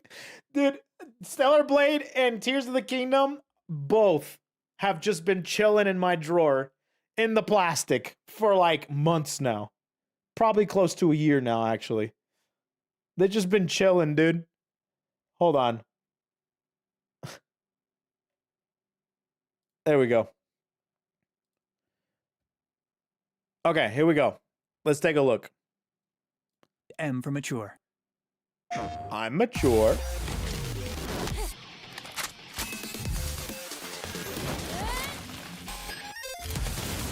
Okay, so that's caught. Wait. Oh, wait, is this a game mode? Oh, shit. Like a legit game mode. Oh, wow. Huh. Bark, bark. Oh, the puppy. All right, that's all the costume. Wait, who do they have? I saw Anila. There's Anila. There is, what's her face? I haven't played Nikke in a long time. And then this bitch is really popular, and I'm very surprised that she's this popular. I actually don't like her at all. And then what's her face? Rappy, thank you. What's her face? Alice, thank you. It's not Raiden, right? Or she's a pilgrim. She's like really good pilgrim. What's her name? I can't remember. A lot of people love her because of her sword.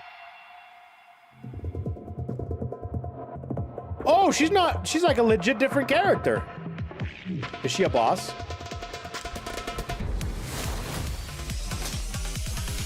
Oh, she looks good. Oh, that's actually cool. Scarlet, that's her name. Okay, this is sick. That's cool that them putting in a boss. That's I'll give you cool. everything I've got. Witness true power. My ultimate blade.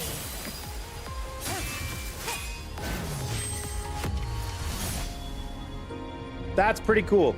June 11th, PS5 and PC. Okay, what do we have here?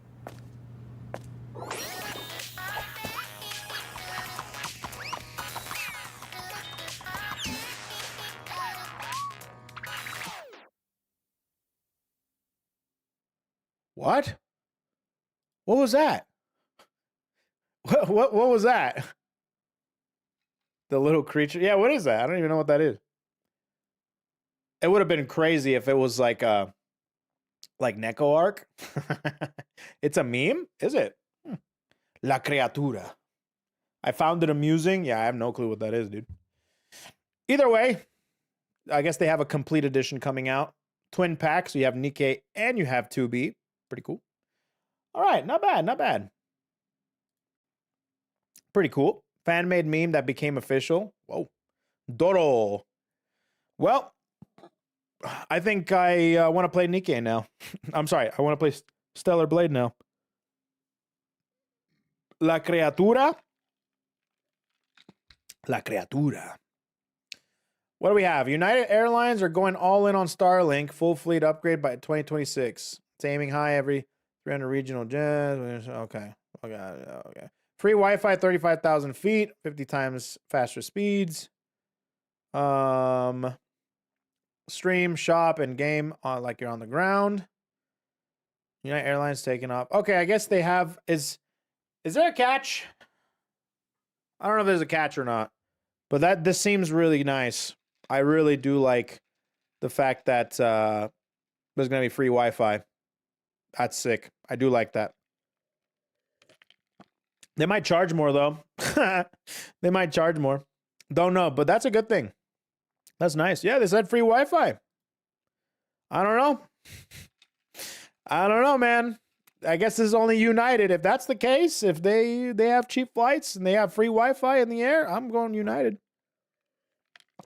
I am going to probably be using United more because I went to Japan through United and it was actually pretty good. It was a pretty good flight. So, I don't know. They're expanded $80 a month Starlink residual light plan over 30 states, including Alaska, California, and Texas. Oh, Alaska's not a bad one.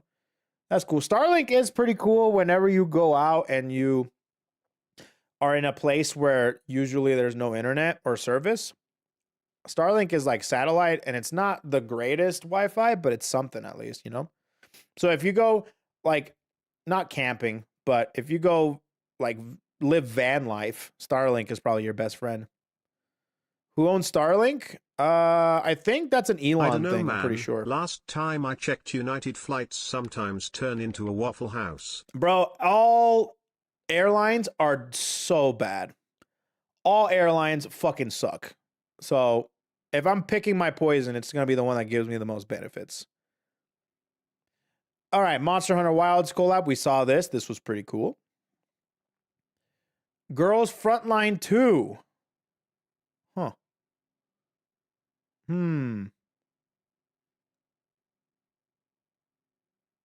Which game was this? Is this the one with the guns? Which one's this one? Dude, there's so many of them now that I just don't know which is which. Is this a... I don't know. It's an XCOM type game? Is it? Huh. XCOM type game, huh? I'm not really that interested. Narissa, oh, right. Narissa got mentioned on today on stream, so I naturally got Culver's for dinner. Why? It's because Narissa is from the Midwest, Wisconsin. Wisconsin. Let me squeeze right past you there. Geez, with I do like Culver's, by the way. I think Culver's is one of my favorite places to go if I want a shake or if I want cheese curds. Yeah, I like Culver's a lot. Universal Epic Universe. What the hell? Epic Universe.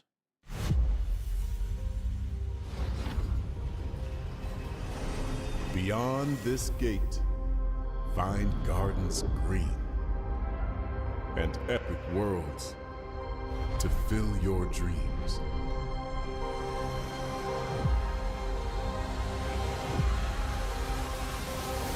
Oh, for the theme park.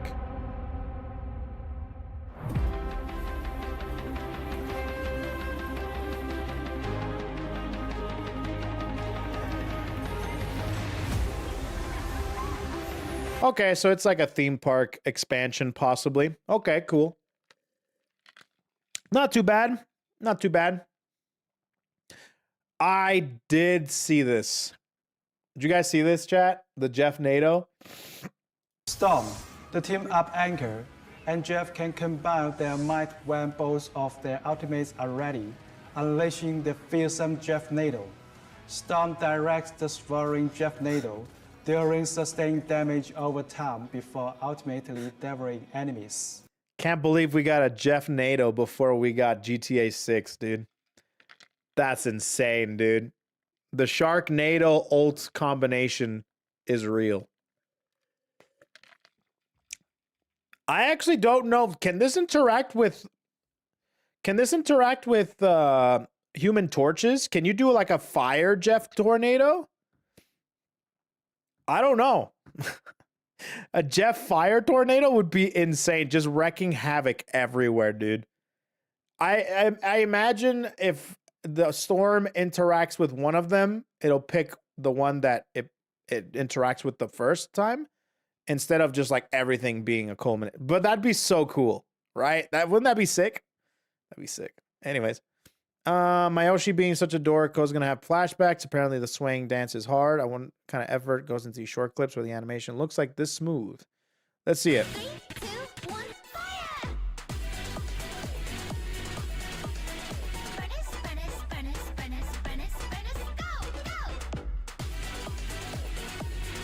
Go! Nice.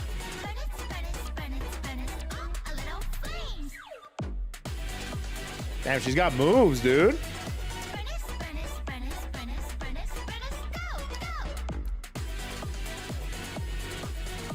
Yeah, she's got moves, dude. Damn, dude. Nice moves she got there. No, the technology that they got going on with the VTubers, the 3D VTubers and stuff like that is pretty crazy. Little Flame. This is the Ultron. We saw this one already, but yeah, Ultron is coming out. Is the second character this season, and I guess they're releasing a character per season, right? Or per, like, 2 characters per season. So they have, and every season is going to be 2 months, so like a character a month. I don't know. When they first said that, I feel like that's a little too much. I feel like a character every 2 months is fine too. I don't know. I feel like a character a month is a lot. Like 12 characters a year? We're going to have more than 24 characters in the next 2 years? Damn. That's a lot. That's a lot. The US will stop making pennies starting next year. Man, thank God. What the fuck are you doing with a penny? Nothing. It's worth nothing. Can't do shit with it. Let's see. Punishing Grey Raven. Wait a minute. Punishing Grey Raven and Devil May Cry is doing that? It's worth a penny, actually. True, yeah. No, I went to Canada, and they don't have pennies over there in Canada either. They just round up.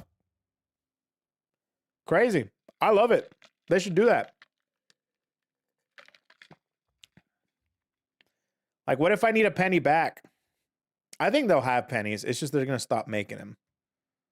Cool. That's pretty sick, though. Let me see. 5 minutes? You know what? Nah, I won't watch it because that looks like a DMC5 collab, and I haven't played DMC5. I did see this. This is the Ganachi Salvatore Ganachi, outfit. He gave it to Maximilian. It's pretty cool. I did see that. Fuamoko keyboard? No way. Ducky? Ooh. These are pretty good. Ducky X Hololive. Ducky's a really good brand, I'm pretty sure. What about Penny for your thoughts? That doesn't exist anymore, dude. Let me see. Wow. Look at that. Fua. Moko. That's adorable. That's cute. Looks pretty good. Yeah, Ducky's really good. Quick question, what does Bochinche mean? Oh, I'm glad you asked. This is what we're going to be doing. This is what my Just Chatting streams are going to be called from now on. Bochinche is a Puerto Rican term. It's basically when people get together, primarily old ladies get together, and they talk gossip. They just get together and they chat. They bullshit and they talk gossip. So this is my Bochinche stream. We're just bullshitting around here, dude. We're all old grandmas here in this stream today, Yeah, no, these are awesome. These are really great. I don't know if they sell the keycaps separately, but I think this keyboard is pretty good. Anyways. Oh my goodness, is this freaking guy, dude. The animations.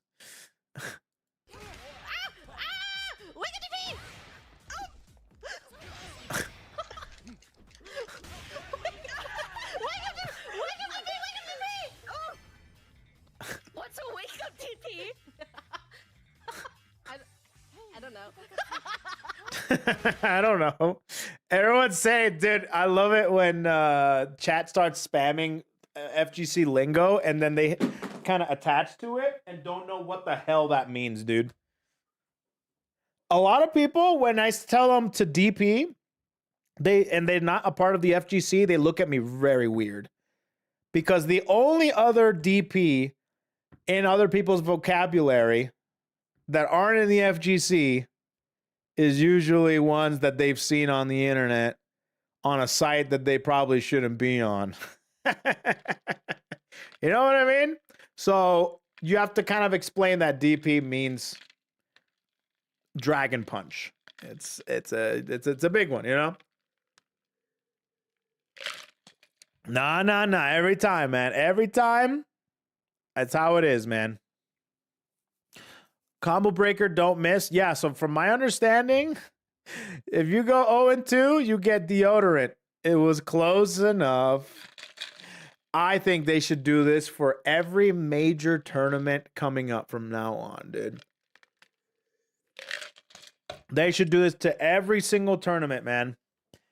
Evo, CEO, Combo Breaker. Dude, any open invitational major should be having this every time. This is so freaking big. Yeah, they should adopt this shit to Yu-Gi-Oh too, actually. It was close though is foul. It was close though is probably the nail in the coffin. That is probably the biggest insult. You could say you stink, but it was close though. Probably the biggest insult on this entire deodorant, dude. Oh man. They should give this to Yu-Gi-Oh players, to tabletop gaming players, and most importantly,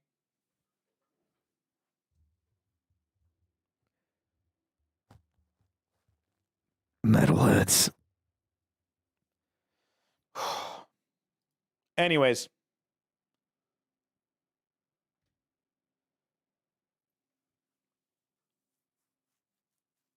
What do we have? Installed Bibu startup sounds for my car. What? Pedal to the metal. You're late. You're late. Don't be late. This car is turning on. Don't forget, keep your eyes on the road at all times.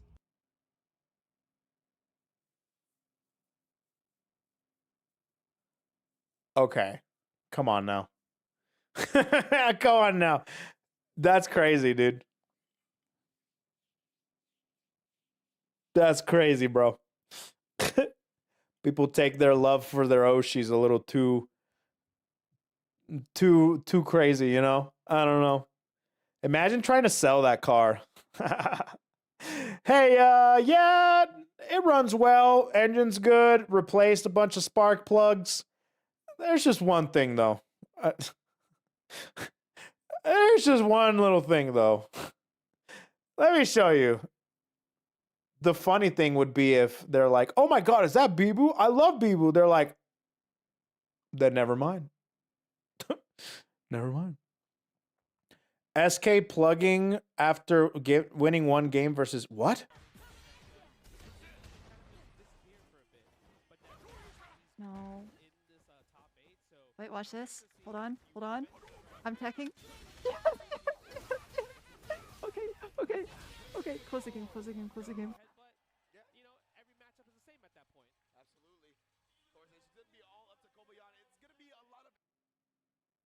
She plugged? And she left straight up, dude. Actually, pretty based of her. Hell yeah, dude. I didn't know Speed Kicks was playing Street Fighter. That's cool. Speed Kicks got... is he taking refuge in Street Fighter now that Tekken is kind of dookie? You know? Kind of a dookie freaking... a dookie game. Tekken. Anyways, I gotta get back on my Street Fighter grind, man. I've been missing playing Aki. I gotta play that game again. I think I'm playing it next week. Anyways. When Bibu bought Fami Chiki?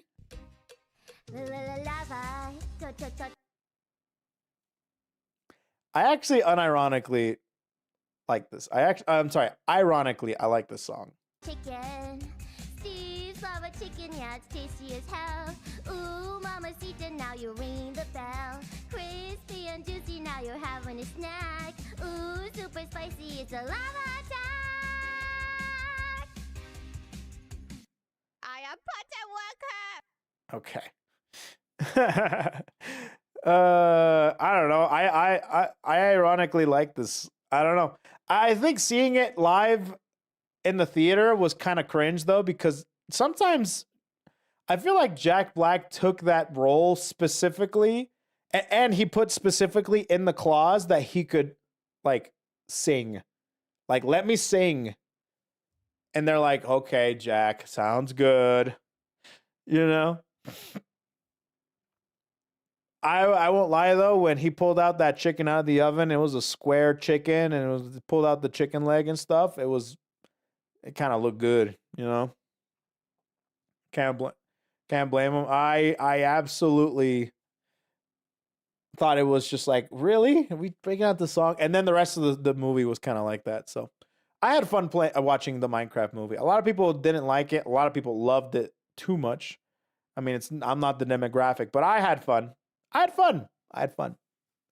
Why was the chicken square shaped? Bro, it's Minecraft.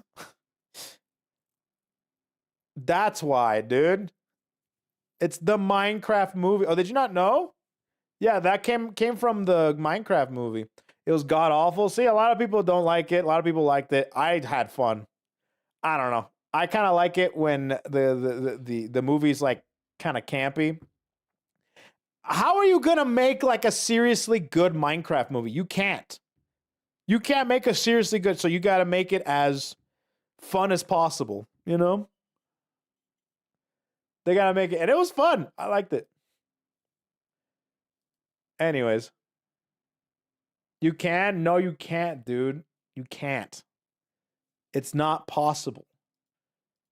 People want, and it's not going to be as popular if it was memey, it was campy, and it was fun.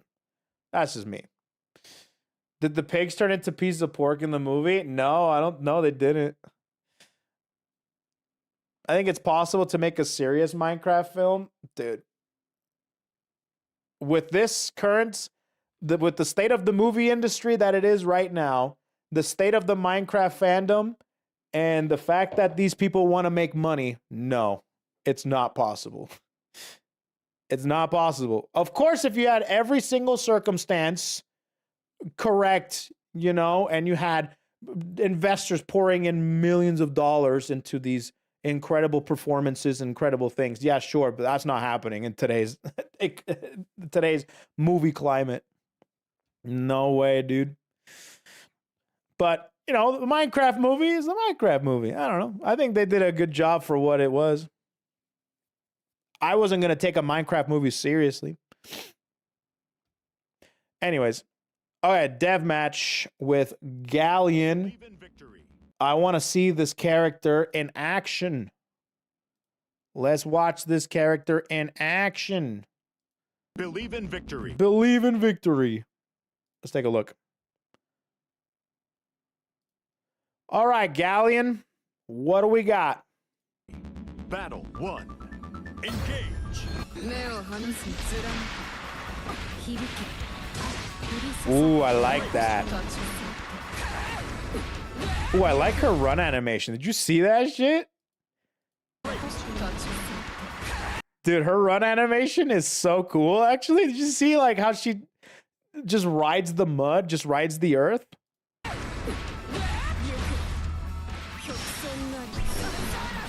Damn, all from mid-screen? Sheesh. It's been a while since I played this.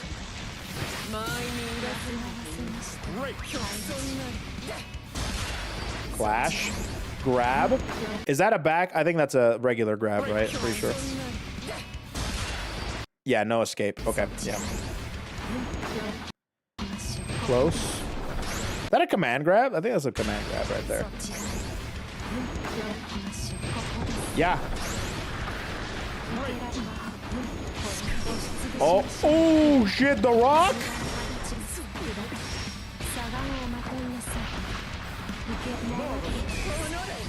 Wow, dude, that did a lot of damage, actually. That was off of an anti-air.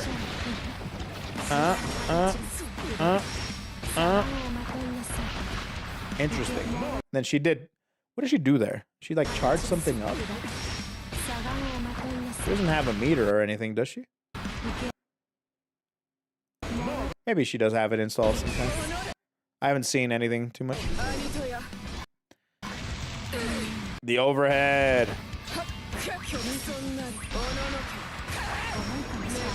Oh, okay, there's the...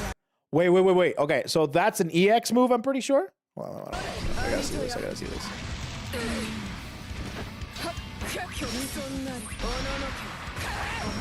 Okay, that's an EX. Cool. Oh, damn, dude. Wait a minute. So she can... So that big old marker is where you can drop a giant ass rock on him. It's not an overhead, but it's probably super plus. And then command grab afterwards. Big damage. That's insane.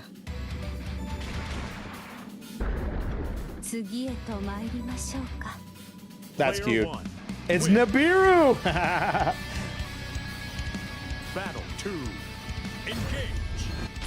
I hate her already because she has that I don't open my eyes trope. I don't mind it.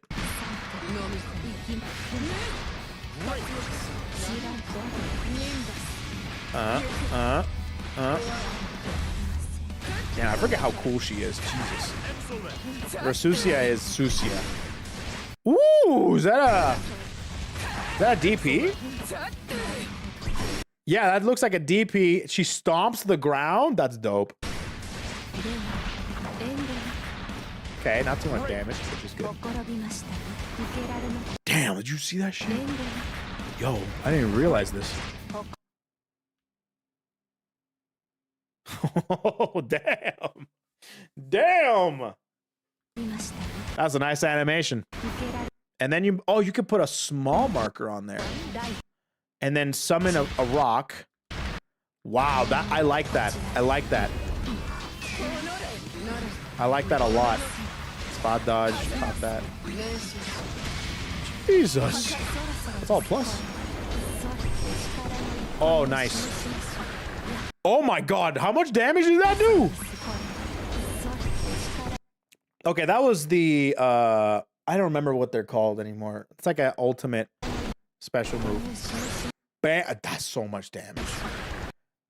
Wait, can you combine the command grab and the rock to continue the combo? Jesus. Stagger.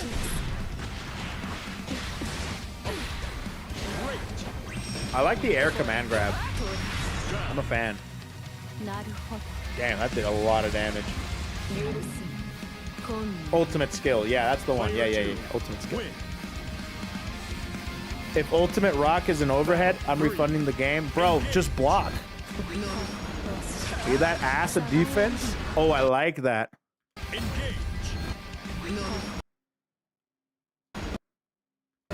That's a dodge. You jump up in the air. I imagine that's the air command grab. And then you throw a rock. I wonder if that's part of the whole air command grab. The EX air command grab. Interrupted. Nice blocks.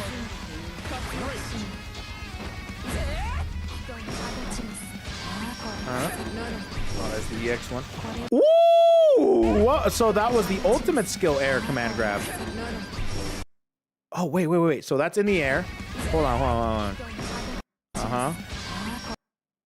Do the EX rock or the marker, jump, and then you do the dive, which I guess you can do that in the air.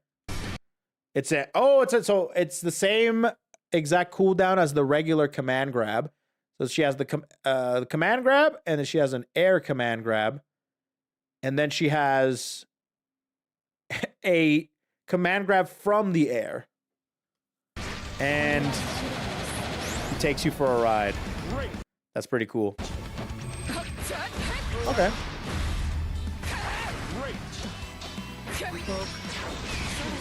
Ooh, that's a good brave counter. Woo! I like that. Oh man, don't be pressing buttons, dude. So that thing comes out fast.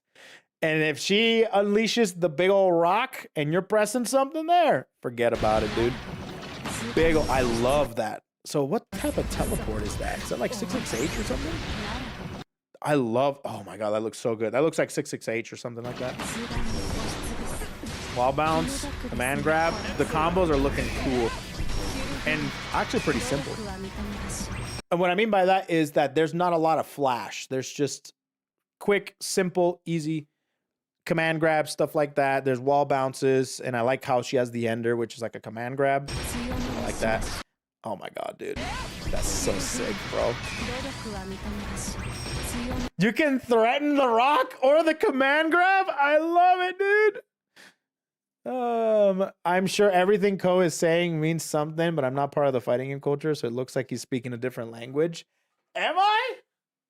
Yeah, that's how it is. I feel the same way when people start talking about League of Legends or when they start talking about MOBAs in general, or even just, oh, dude, I'm in the know of this game, but have you seen people's reaction of others talking about Balatro? Oh, dude, it's so funny, man. People, when they start talking about Balatro, they start talking about like jokers and tiers and the different decks that you play. And for the person that hasn't seen or played any Balatro, they don't know what they're talking about, dude. Have you seen Unc Brian talking about it? No. Does he play Balatro? I know Broski plays Balatro, but it's mad funny. I love Balatro talk. It's so funny. So I could see that. I could see that. Yeah, these are all different terms that I'm saying, different slang. There is all sorts of different resources to catch people up, including on my Twitch chat. If you do !! glossary space and then whatever term, it'll take you to a fighting game glossary. You know, you dive deep into any culture, they have their own lingo that makes no sense to anyone who isn't part of that culture. Yeah, dude. No matter the fighting game, everyone gets hit by the Wi-Fi mix-up kappa. Yeah, Wi-Fi is the bane of every fighting game player's existence, dude. The bane of every fighting game player's existence. That command grab did so. Oh my god. So the command grab can be paired with the rock. So if you command grab them, bam, it uses up the rock. Oh my god, that's so sick. Or can you act immediately out of this EX command grab? So she's doing rock. Yeah, no, she didn't do it there. I think it just did it automatically. Wow, that's so crazy. And then corner combo into SBA. Is that SBA or SSBA? No, that's SBA.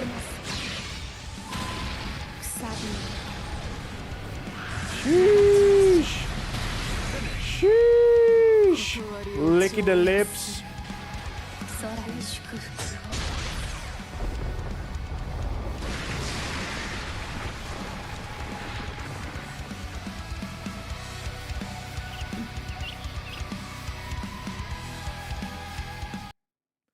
Whoa.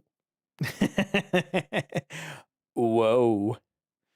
I might go to this game, learn it for real. It's fun. It's a good game. I'm going to be playing Gallion, I think. I definitely want to play. I lost Galleons. Galleons have been lost. Yeah, I definitely want to play Grand Blue Fantasy Versus again with her. I think she seems very interesting. Very fun, very interesting. Remember the first time I heard the FGC lingo, I heard meaty, and I was like, what kind of meat? Ribeye? Sirloin? What kind of meat we talking here, huh? Ribeye? Sirloin? What's the A5 Wagyu mix-up? Yeah, dude.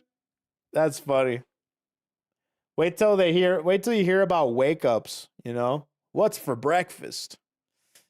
All right, what do we have here? Pay $1,000 to go to Combo Breaker, lose to a grappler on stage wearing a minion cosplay, who then emotes on you, gets clipped by the main account. Someone buy this man a drink. What? Okay, you might not see the full thing because it's kind of cut off. Oh, he's getting Ladiva'd. He's getting Ladiva'd. Oh my god, he's getting Ladiva'd so hard. Oh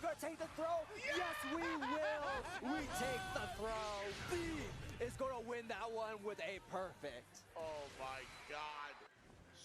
That was ridiculous. Oh man, that's crazy. I was a lot into fighting games and never got into the community. And the moment I heard all of that, I was so confused. No, that makes sense. Somebody buy this man a drink. Straight up, dude.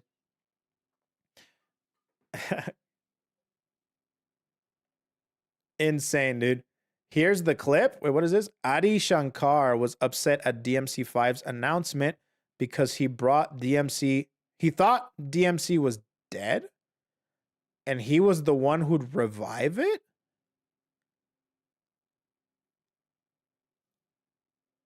Wait, for real? Wait, okay, hold on. Who is this guy? Wait. Who's this guy? This is the director of the DMC anime. Wait, is that show good? I don't know if we talked about this or not. Did we talk about this? Is the DMC anime good? People hate it. It's okay. Fans hate it. So what happened? Is it just like it fucked up the lore? Newcomers are okay on it. Fans of DMC hate it. Huh. It's bad if you like DMC, all right if you never knew about it. Huh. So did they change a lot of the lore? Is that what's going on? He ignored the lore of the DMC timeline. Uh-oh. I see. So basically disrespected the lore. They did the Netflix classic of, what if the demons were the good guys and humans are garbage? Oh, he made it simpler for people to understand and for them to feel bad about the main character. Oh, okay. It's way more complicated than that. Yeah, I understand. I played DMC 1, 2, some of 3, and 4. I have not finished 3. But yeah, it's always been like a very interesting. I feel like everyone is kind of an asshole. And Dante is kind of just trying to do good on his part, you know? Way too many F-bombs. Oh, did they do the Edge? What's the freaking I heard that there was another animated show that just dropped F-bombs for no reason. It's just F-bomb after F-bomb for the sake of being edgy. Castlevania? I don't think Castlevania did that. It might be Has Been. There was another one. It might be Has Been. Look, you got more knowledge than me. The only DMC game I finished was DMC's Devil May Cry. Was that the reboot? You barely saw the prologue? You wouldn't know? Wait, what do you mean? I played 3 games. Oh, the failed reboot. Oh, I see. I have not played that game. I don't know what they were doing there. Dante. Oh, Castlevania. My bad. Yeah, I just saw first couple episodes. That's about it. But I didn't see any F-bombs dropped for no good reason. I think it might be Has Been Hotel. I don't think it's what the hell? There's another one. I can't remember it. Hold on. I need to go to the bathroom, chat. I'm gonna stand up, go to the bathroom. We'll watch this clip when I come back. Give me a second.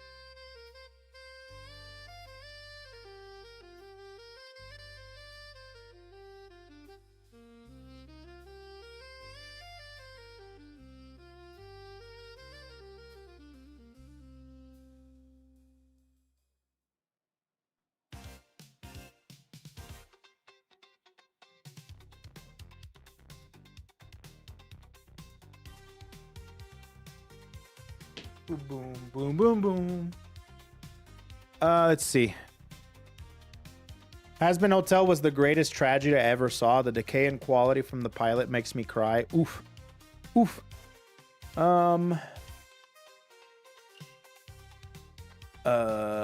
Dante el exterminator de demonios. I would play DMC with the Spanish. That'd be sick. Let me see. Has Been Hotel has the greatest tragedy I ever saw. The decay in quality is yeah. Why would F-bombs not make sense? They are literally in hell. I don't know which one, which show we're talking about. Were we talking about Devil May Cry?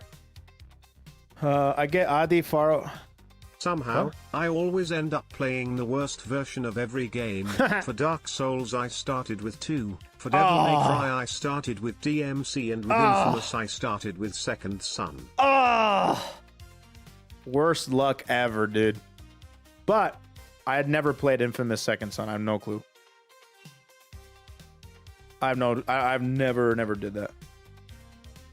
Hell of a Boss was better because it had a clean launch and great musical episodes. I don't know. I just heard that there was a show that like dropped F-bombs and been edgy for no good reason. But I don't know. I don't watch those shows, like animated shows. I haven't even watched Adventure Time. I've never watched Rick and Morty. None of those. I don't know. Bad Complex wasn't first series enjoyable. I like anyways. That's fine. Okay, let me take a look at this. So this is the creator of the Devil May Cry show on Netflix. And he was disappointed. I gotta see this. Numbers wise eclipses everything else. Yep. But I'm passionate about Devil May Cry. Like I love this thing. Yeah. And I love this niche thing. That's the most important thing. And now thing, I can yeah. take it and hopefully blow it up to a point where I can expand it and there'll be more of it. Yep. Right? So and I didn't know that there was a Devil May Cry 5 coming out. You didn't know? No. Wow. I got actually unhappy when they so I signed the deal and I'm like, yeah, great, I'm doing it. And then they're like, good news, we have Devil May Cry 5 coming out. Were you hoping to play it before doing your adaptation? Is that what you're saying? Or you just... No, I actually thought the franchise was dead. Oh, I got you. This was my thing. Like I liked Dino Crisis. I see. And I thought I was...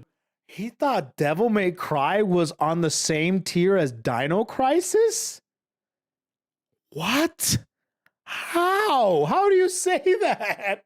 How do you say that? Bring this thing back. And I'm like, oh, this is like a modern fucking thing. Like this is ongoing. Then I should have done Street Fighter. Or he thought no way, dude. Dude, why is he thinking that Street Fighter's dead too? What? If you're into like those types of things, I could see doing a great Rival Schools as well. Yes. That would... Okay, that one makes a little bit more sense. Rival Schools is dead in the water, even though they just re-released Rival Schools. But I could see it. But Street Fighter? How, man? Devil May Cry and literally the two biggest IPs right next to Monster Hunter that Capcom has, and Resident Evil, I guess. There's like a top 5, right? And Devil May Cry is definitely there, right? There's definitely like Devil May Cry is like top 5, like Capcom, even before DMC5. Come on now. That's crazy. He thought, wait, so he was pissed that DMC5 came out? Why would you be upset about that if you're passionate about the freaking show, dude? How can you say that? I haven't even played DMC5, but the things I hear about DMC5 is nothing short of like magical. It's like everything DMC players wanted, right? They love Devil May Cry. It's just so good. I haven't played it. I really want to. I really want to play it. But I'm just surprised. I'm very surprised at how tone deaf this sounds. I don't know if he meant to say that. I don't know because I can't believe somebody like that I just can't. I don't know. That's just me. That's it. I don't know, bro. Get this man as far away from Blaze Blue. Yeah, didn't he say he wanted to do a Blaze Blue? Oh, God. Oh, God, please stay away, dude. Even though I don't really care for like BlazBlue story. A lot of people do. I mostly care about the fighting game. A lot of people care about the actual like story, which is a very big part of why people love BlazBlue so much. I don't know. I revived Devil May Cry. Interesting. BlazBlue is dead. Oh god, dude. He wants to do BlazBlue and Killer Instincts. Oh my god, please go away. No. No thanks. No thank you. That's fine. Stay away. I don't know. BlazBlue already had an anime and it was bad. Yeah, it was pretty bad. Yeah, it's pretty bad. I don't know what they were thinking about that anime, but I do think BlazBlue deserves like a good property. Like a really good, like either anime or a really good something, right? It needs something. Why do corporations hire people who dislike their source materials? Because people who dislike source materials happen to be at the right place in the right time. So people pick them up. It sucks. A first teaser into K-pop Demon Hunters, a new film from Sony Pictures. What a way to end the world tour! I booked you a most exclusive relaxation. Why does it look like Spider-Man? Huh. Is this the same studio? Oh, it's the same studio. Okay. So they're making...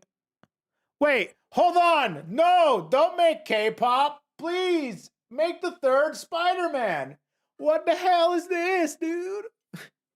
Please, make the third Spider-Man. What are we doing? Please. What are we doing with K-pop hunters, man? Make the third Spider-Man. It unironically looks fantastic. Well, if it's made by the same people that made the Spider-Man, of course it's going to look amazing. I'm not going to play this just in case I get copyrighted or something, but that's cool. Yeah, this is the same studio that did the Spider-Verse. Not super actiony. It's more of a sideline story after the events of DMC1. Wait. The first DMC anime. I did hear there was a DMC anime. Anyways, cool. That's sick. It's fine. I didn't expect it to be Records of Ragnarok. Wait, what is this?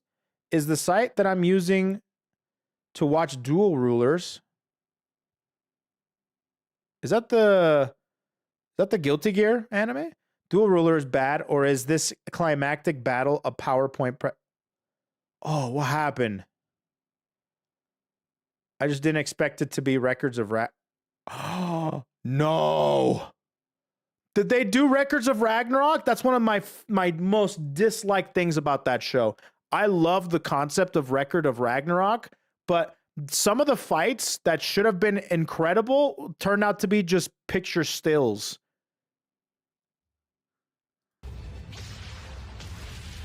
Well, that looks good. Funnily enough, Google slotted Beyond the Spider-Verse as a 2027 movie.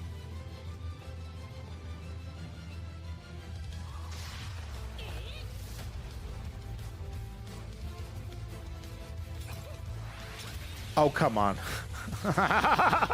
This looks so... That's so stupid, dude. That's so stupid. Come on, man. Why would you do this? I hate this. This would have been...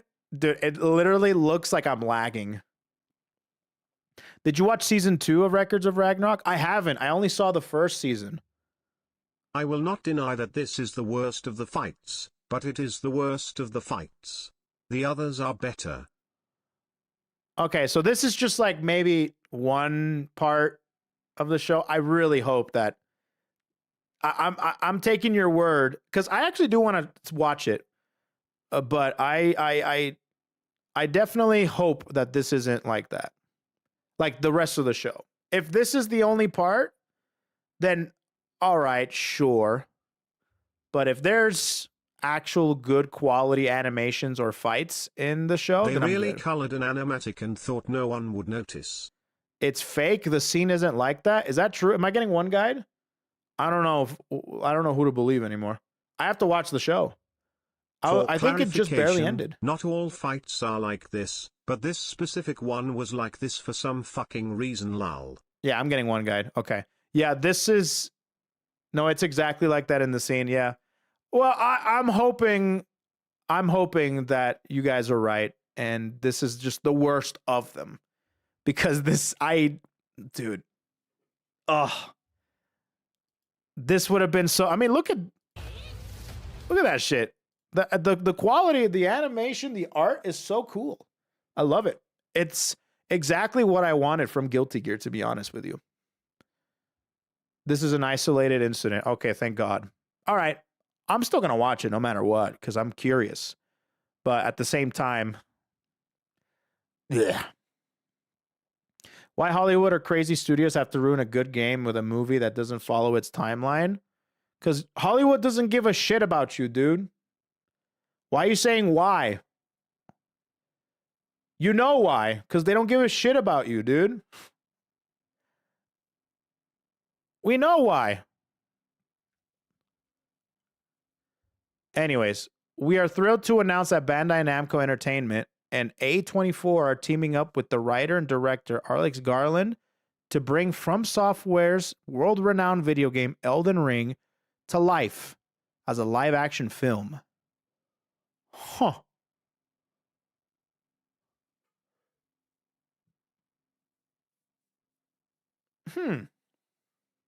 I feel like Elden Ring would do good if it was a show. I feel like a movie is not enough, but what has A24 done? Has A24 done anything like they have a solid track record? Oh yeah. What have they done? Let me see. Let me look at this up. Wait a minute. Is that the people that made... To be fair, the speedruns are too short for a movie, but a full playthrough would be too long. What's getting cut? Yeah. They can't put the joy of discovery and the grandiose feeling of accomplishment into a film format. Yeah, exactly. I think a show would be much better for Elden Ring's thing. Jesus Christ. Oh no, maybe I'm thinking of somebody else actually. Everything Everywhere All at Once. That was an incredible movie. Hereditary, never watched it. Midsommar, I heard was really good. People love that shit. But Everything Everywhere All at Once is an incredible... That is probably one of my favorite movies of all time. Incredible story, incredible acting, and incredible scenes. Didn't they make like The Lighthouse, or am I thinking of somebody else? I think I'm thinking of somebody else. Yeah, I think I'm thinking of somebody else. Films, there we go.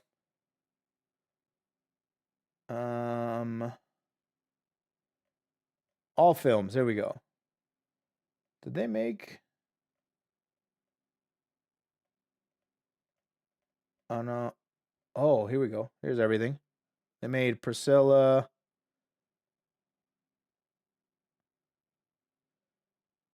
Oh, there's Heretic. Y2K. I don't think so. Did they make The Lighthouse? It's not on here. Anyways, I'll trust you guys. If they made The Lighthouse, that movie was amazing. So that is them. Uncut Gems, yeah, that one, yeah. Oh wow, they really make some good stuff. I really hope they do it justice. So this is going to have them getting fucking bodied by a boss for 2 hours, right? Can you imagine if it's just literally just you respawning the like Groundhog's Day type of movie where you just respawn at the bonfire every 5 minutes or something?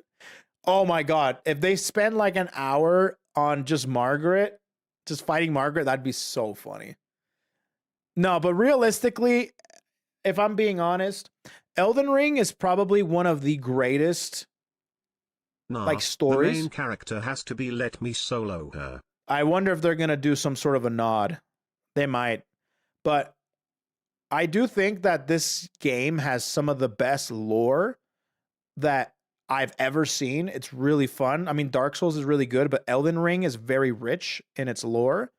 And they could definitely pull this off, but it's really hard to do that with a movie. I feel like there's a lot of stuff that Elden Ring has to offer, and a movie, unless you're making multiple movies, is not going to be able to showcase all of it. So I think like a good show, similarly to how they did Game of Thrones, at least the earlier seasons of Game of Thrones, I think would be really cool. Or even Fallout, to be honest, you know? You can maybe do like a couple of seasons of Elden Ring and really flesh out the world similar to Game of Thrones, you know? Movie doesn't feel like it'd be the world of Elden Ring justice. Yeah, exactly. But then again, this is a massive project, and I don't know how they're going to be able to fit all this into one movie. I don't know if they're going to go from the beginning of the Tarnish up until they kill what's his face or what's her name, Marika, you know. They might do a trilogy. If they do like a Lord of the Rings-esque trilogy, I think that'd be cool too. So, all right, what do we have here? Nomura says Sephiroth's sword has the ability to grow as longer as needed. Nomura, please stop! Stop, Nomura! No more retconning! No more adding shit! Stop! The Masamune's blade has an organic quality to it, lengthening and shortening as needed. In the recently released second season of the first soldier arc in Final Fantasy Ever Crisis, there actually is a scene which the Masamune grows longer for the first time. I would love for you to check it out. Oh, man. Bro, did you say... Oh, sorry, Charlie didn't come out. No wonder it's full length whenever he fights Cloud. No wonder it's full length whenever he fights Cloud. That's actually mad funny. Oh, Cloud. Did you see that Magic the Gathering Sephiroth card spoiled some stuff about FF7 Part 3? No shot. Really? Damn. Yeah, my sword can do that too. Cochino. Cochino. My favorite line from FF7 was Sephi saying, "I want that twink obliterated." You know, I wouldn't be surprised if you saw some sort of a Final Fantasy VII media that said that. Yeah, I bet you did. Don't know if it was the game, but I bet you did hear that. Gearbox chief Randy Pitchford has responded to a fan who expressed concern about the prospect of paying $80 for Borderlands 4. If you're a real fan, you'll find a way to make it happen.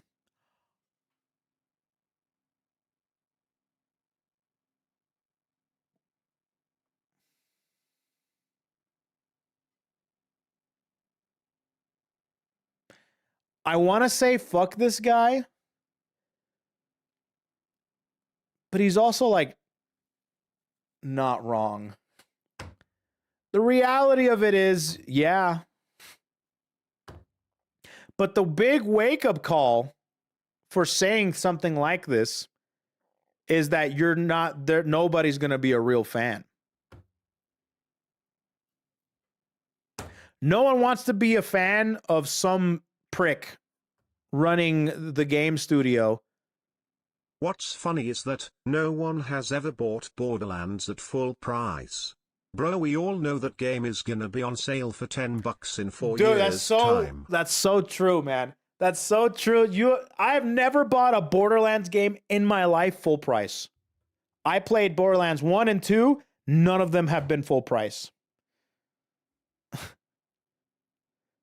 I'm telling, man. Not just on sale for $10, but wait another year and you can get them all for $10 with all DLC. Yeah, exactly, man. Nah, that's the thing. I don't think he's necessarily wrong, because that's just how it is, always, right? If you're a real fan, you'll find a way to make it happen.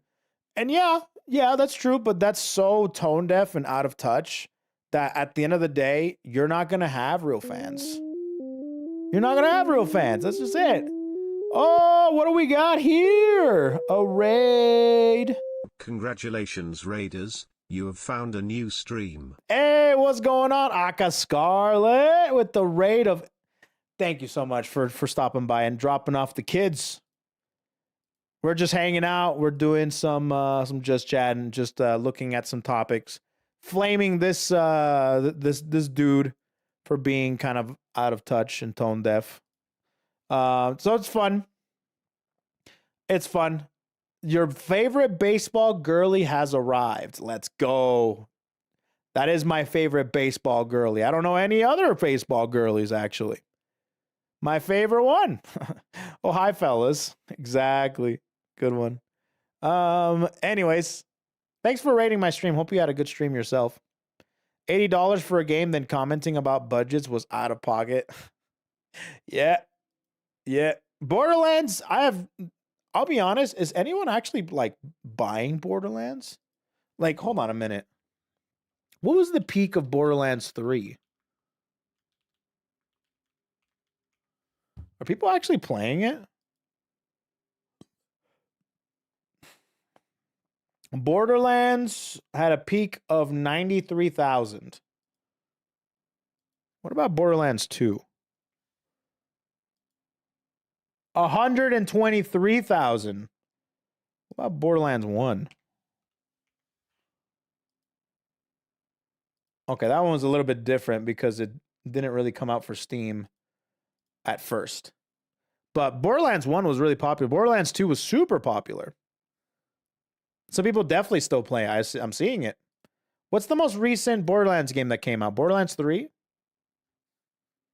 Honestly, Borderlands 4 had really good PR until he opened his mouth. Oof. See, that's what you get. You know what this reminds me of? Remember that one girl that did the Snow White movie? Dude, that Snow White movie was trash. And she kind of just ruined the entire movie by opening her mouth. That was crazy, dude.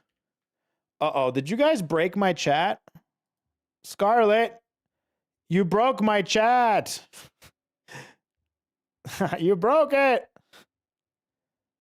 No, it's back. We're good. Anyways, yeah, so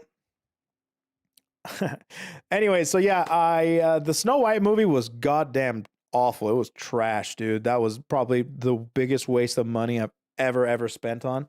But apparently she was like opening her mouth saying how Snow White was a little too outdated. They basically did the same thing as DMC, where they desecrated the original source material and trying to modernize it, but it probably in the worst way possible.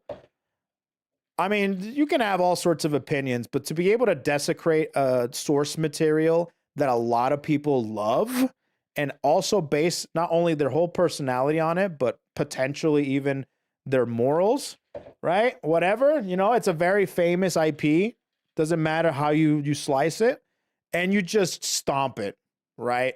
You just stomp it to the ground and are very, very... I saw a clip of her just saying, like, if you don't like it, fuck you. That's basically what she said. And what that did was made the mouse go...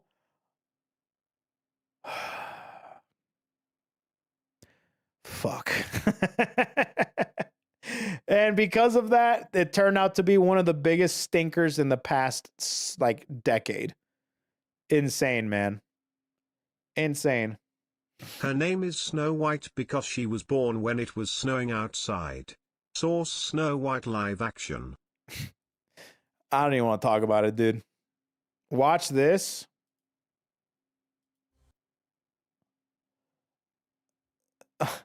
Oh, man. Oh, no. Is this the freaking... It is. Oh, my God. I'm about to die laughing, dude. So I will say that some of my favorite content is reading comments on a post and putting like a musical twist to it, especially like the Viking choir. It's like one of my favorite things, right? So I guess they did it for the Snow White trailer. I kind of okay. Hopefully it's not like weird and it's actually funny. We'll see. Let's see this. Funny as a song. Okay, well.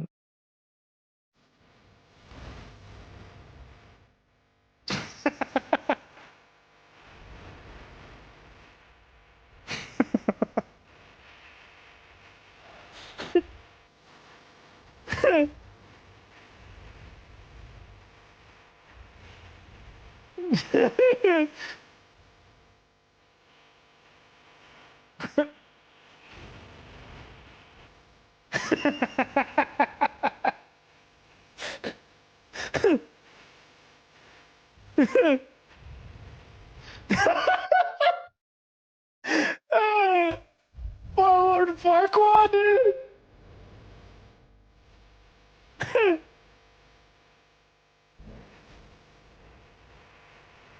Yeah, true, dude. Damn, this is going hard, dude.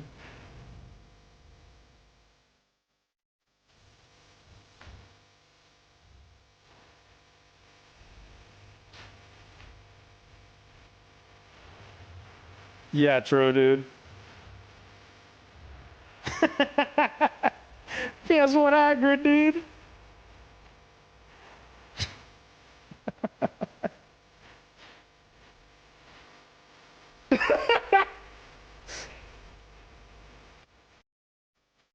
With my beer.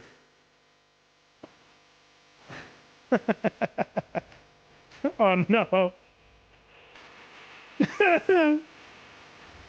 Oh man. Oh man, I'm sorry, dude. That shit is really funny to me. Oh, dude. That was pretty good. Bro, this movie made me want to sit on the TV and look at my couch. That was so good, dude. Oh man. Yo, coming to a theater near you? Is that a threat?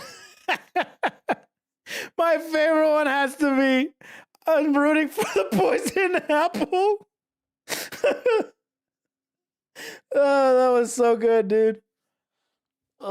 There's more parts. Okay, no, I think we had enough fun for now. That was pretty good. My cheeks are hurting. Oh, my cheeks hurt, dude. That was funny. Please watch the other 3 parts. No, we're gonna move on. We're gonna move on. It's okay. I can't smile any more than I have already, dude. Oh shit. What do we have? Fantasy Life. Oh, is this the game that people were talking about? So is this like does it have a story? Does this have like a story or something? Or is this kind of like Stardew? It's a full-on RPG with story and everything. Wow. That's cool. Fantasy Life got more players than Doom Dark Ages. Wait, is Doom Dark Ages bad? Or do people just not care anymore? Dude's not a gamer. No, I'm not. Actually pretty good, apparently. They probably just don't care anymore, huh? Well, it's not bad. Okay, gotcha. Discord founder leaves. Company needs to change. Oh, did the owner leave? Oh boy. That's not good. Story is definitely dumbed down cause kids game, but the gameplay loop really holds the game together. Oh, that's good. That's good. Maybe I'll look into it. Who knows? You know, like maybe I'll play it off stream. Maybe. Dark Ages is good, but I think people wanted it to be better. Doom Dark Ages apparently is really good. Not as good as the one of the previous games, competing against the legacy of a very, very good game. Well, also the Mick Gordon not being there probably doesn't help either. I'm not gonna lie, Mick Gordon sells games, dude. His music sells games, man. And the fact that they screwed him over is probably one of the worst decisions Bethesda's ever made. Because you better believe if Mick Gordon was still there and had the ability to be able to flourish, Doom Dark Ages would have sold way more. You know? Dark Days is good. It's just taking place before. Oh, it's a prequel. Okay. I saw Heavenly Father play, and dude was not having a good time, so I don't know. Dude was not having a good time. That's funny. Damn. Let's see. Okay, Fuamoko Ambulance. Wow, here we go.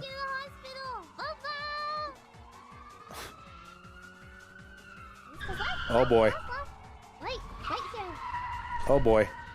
And Are you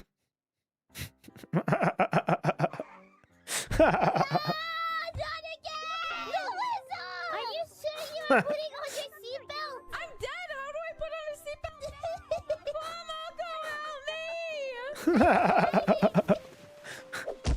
oh god. Please, I'm suffering enough. For you to die! Just because your entrance just happened! What's happening? At least she died with a... Help me, Bibu! Is that this chair that's approaching? Did they really put Bibu in the chair that's approaching, dude? That's pretty funny. That's a good animation. You know, seeing it in an animation makes it way more gruesome than it was, dude, in Hollow GTA. Oh, man. Fuamoko, the Fuamoko Ambulance is definitely probably top 3 in the Hollow GTA server. DMC Crimson made one of the greatest action games even better. Wait, is this a mod for DMC? I think it is. Oh, that's cool. So they made a fan mod to make DMC 3 just a ripping experience. I don't know if it's like an update or if it's like a fan-made sequel or I don't know. Probably to make everything way better. My brother plays this mod. Oh, gotcha. All right. Is Balatro this addicting? What the fuck are they talking about? By the time I got up to like NT11, my entire deck was 9 hearts. Yeah, but then you die at like NT. No, I got rid of Perky after I finished. Wait, you got rid of Percy? Why? After I finished. Then you die at like NT. No, I got rid of Perky after I finished. Wait, how high can you gotta get something else? No, the lucky cat was at times 300. Yeah, but it doesn't. Oh, he had Lucky Cat? Times 300? No way, dude. How? Doesn't matter. It got me that far, and Idol was carrying too. Oh, he had Idol too? So he had a Lucky build going on. Damn, I love that. Lucky Cat has got to be my favorite Joker because if you get a lucky, so you get lucky cards, you play them, right? And you have a chance for it to do 3 things, right? It's a 1 in 4 chance to have a multiplier, 1 in 8 chance to have a more chips, or it's the other way around, and then 1 in 15 chance to get like 20 money. And if you hit it and you have a Joker called the Lucky Cat, the multiplier goes even far. It's crazy, man. I love the Lucky Cat. Sorry, I don't know if you guys play Balatro, but what is bro yapping about? it's Balatro. It's Balatro. Anyways, don't worry about it. It's fine. Stop speaking in tongues and just play newbie's number machine. The number machine. Have you guys? Okay, press 1 if you played Balatro. Press 2 if you have not. I'm curious to see how many people have played Balatro. Oh, you guys haven't played Balatro? So, okay, man, I refuse. Wait, why? Dude, the game is so good. I've seen what it does to people. Dude, I played Balatro a shit ton. I got out just fine. You guys are missing out. It's literally less than any game you will ever put money into. I just played it a few minutes ago. It's good, dude. I'm telling you guys, you gotta try it. Man, the first hit is free. I'm scared of getting addicted. Oh my god. That's not stopping you from your Lies. current addiction. What I do you play? Vampire Fortnite? Survivors for hundreds of Honkai? hours. A lot of my friends refuse to play because of how the whole thing is talked about like it's a drug by the community. Right? I think a lot of people think the same thing. It's not that bad. Like, chill, bro. It's a video game. I played after I finished Library of Ruina. I'm just not interested. Leave me alone. Leave me alone! I don't want to know about your God and Savior, Balatro! Leave me alone! The swatting all the people. It's not an addiction until you suck dick for it. It's not an addiction until you suck dick for it. I don't know about that, dude. But either way, Balatro's really fun. How long term does Balatro last? Dude, it's literally like a roguelite. It's like doing a run in Hades. You know? Like doing a run in Hades, and then you do another one, and then another one, and then another one, you know? It's endless content. But it's definitely for the I think what it triggers is a lot of the numbers go crazy, because you know, number go burr is the only thing that's keeping Balatro from people coming back. So it's pretty cool. Then it's an addiction. Exactly. I'm addicted to a lot of games. I don't want to get addicted to another one. Thank you. That's the beauty of it. If you already have an addiction, you can't form two addictions. Like, it's like, come on, man. At the end of the day, if you're addicted to Honkai because you love it so much, and then all of a sudden you're afraid of trying Genshin because it's another addiction. Every time you play Genshin, you're like, okay, that's cool, but I want to go back to Honkai, you know? You know what I'm saying? You can't have two addictions. Nah. What kind of nonsense is that? Your brain always has a favorite, okay? Your favorite drug is the one that you always think about, all right? You know what I'm saying? You always think about the best drug for you. I have like 5+ addictions. See, newbie's number machine actually just tells you when you break the game, and that feels nice. Balatro just keeps fucking edging you and doesn't outright give you X 9999 multiplier because you're a real big dick G who managed to break the game. Bro. As someone who's addicted to Satisfactory, I'm afraid of the effects that Arknight Endfield will have on my life. Hold on, I want to talk to Masa because it's noticeable that you haven't played the game. Because not only does it give you the times 9999 multiplier, it can go even further than that. You get to numbers that you can't even comprehend. The human brain cannot even fathom the numbers you can get to in Balatro. So you can do that. You can do that. It can go even further beyond. I've gotten 10 undecillion. 10 undecillion? Yeah, I don't know that one. I think the E numbers are bigger than that. There's an infinity multiplier. Dude, I think for the most part, the way that you get to endgame Balatro is not, you can't really do that unless you have a seeded run. If you have a seeded run that has all of the different jokers that can make that happen, you can get to infinity. And once you get to infinity, it's over. Like, you broke it. Like, you break Balatro. That's like true endgame for certain Balatro. I don't do that. I'm not a psychopath, okay? I just like seeing what kind of builds I can get going to see how far I can go, you know? But yeah, either way, it's fun. The kill screen, yeah, exactly. But for the most part, the end of Balatro gets to around, so you go from round 1 through 10, right? once you get to the past round 10 or ante, they call them antes, ante 10, then you get to endless. So realistically, a run ends at ante 10. You can choose to end it, or you can choose to take the build that you have built so far and see how far you can go. Is it ante 8? I don't know. Some shit. It's been a while since I played Balatro. But, there are some ways for you to go back and actually have 9 antes. So instead of 8, you go like 10 to be able to finish everything. And what that does, and it gives you more time to build. End it. Yes, like a real casino capper. Yes, like a real casino. Well, the thing is that once you get to endless, ante 11, ante 12, the numbers start to get real crazy. Like the jump in numbers become way too unobtainable, especially if you don't have the right build for it.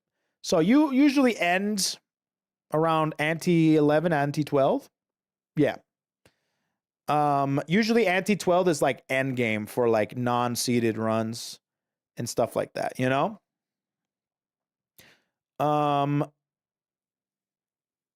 You could choose it just like a real casino. Yeah, dude, you can end your casino streak for sure. But no, yeah, Balatro is really good. It's the best $15 I've ever spent. What is this? Smash together an unofficial dating app started up for like-minded Smash Bros players to meet and mingle. It has received a cease and desist letter just before it's open. Oh my God. No way. They try to make a dating app for Smash? No way, dude. I'm not going to do it, but you know the type of jokes I'm... Tired of smashing alone? How pathetic, of course you would. Dude, it's fake? Dude, it's IGN. Nothing from IGN is fake. Everything is authentic and genuine. What do you mean? What do you mean, dude? IGN, the most reliable and the most resourceful news outlet for gaming. How could I not trust what they have to say, you know? You don't just smash your bros anymore. That's... Oh, man. What is this? Game journalists, when they are forced to play the new Doom. Is that DSP? Nice.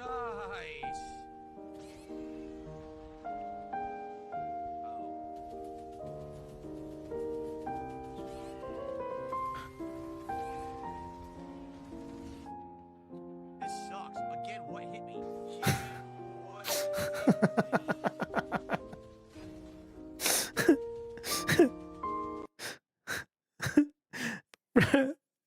He hasn't changed, bro. He hasn't changed, bro. I swear it's an act at this point, dude. I swear it's an act at this point. What hit me? What hit me, man? Oh, boy. Let's see. So this is why Doom the Dark Ages removed I'm Too Young to Die. Wait, what? Difficulty levels facing require. Wait, what? Proving granular control over settings is strongly recommended to let players match their abilities and preferences to the intended game experience. When naming or describing difficulty options, avoid indicating explicitly stating that one option is better than another. Naming or describing difficulty levels in a way that demeans players, such as baby.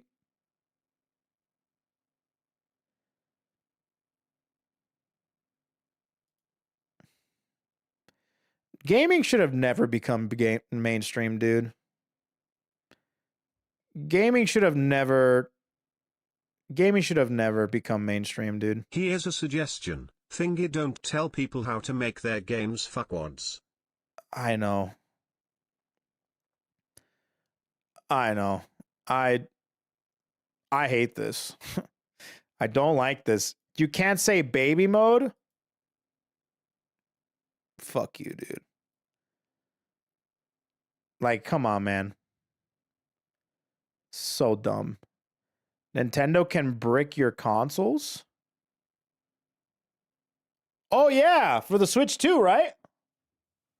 I think I heard a little bit about this. Yeah. That the Switch 2 is now like, it's like permission to you. It's really weird, right? It's like if you, it's like, how do I explain this? I guess it's, they give you a Switch 2, but they don't actually give you a Switch 2. They're giving you permission to use the Switch 2, meaning that they can basically have you pay for it, and for whatever reason, and usually the reason is pirating, you just all of a sudden don't have a Switch 2. That's it. Yeah, you don't own the console, you own the license to play it. Yeah, exactly. I think that couldn't they do that already with the Switch 1? I thought the Switch 1 could also be bricked if you like what's it called? Not pirate, but what's that called again? Jailbreak it, right? Jailbreak it, and you can't go online. And if you go online, it bricks. Or is that not? But it didn't break the console. Oh, okay. I was under the impression that if you did go online, it would brick it because they're like, oh, found one, brick it now. But I guess it's just like, no, we won't let you use online services. This is different. This is actually making it unplayable, like a brick. Before they would just ban it from going online, but you could still play games offline just fine. I see. This one specifically is your Switch 2 is unplayable. Yeah. Man.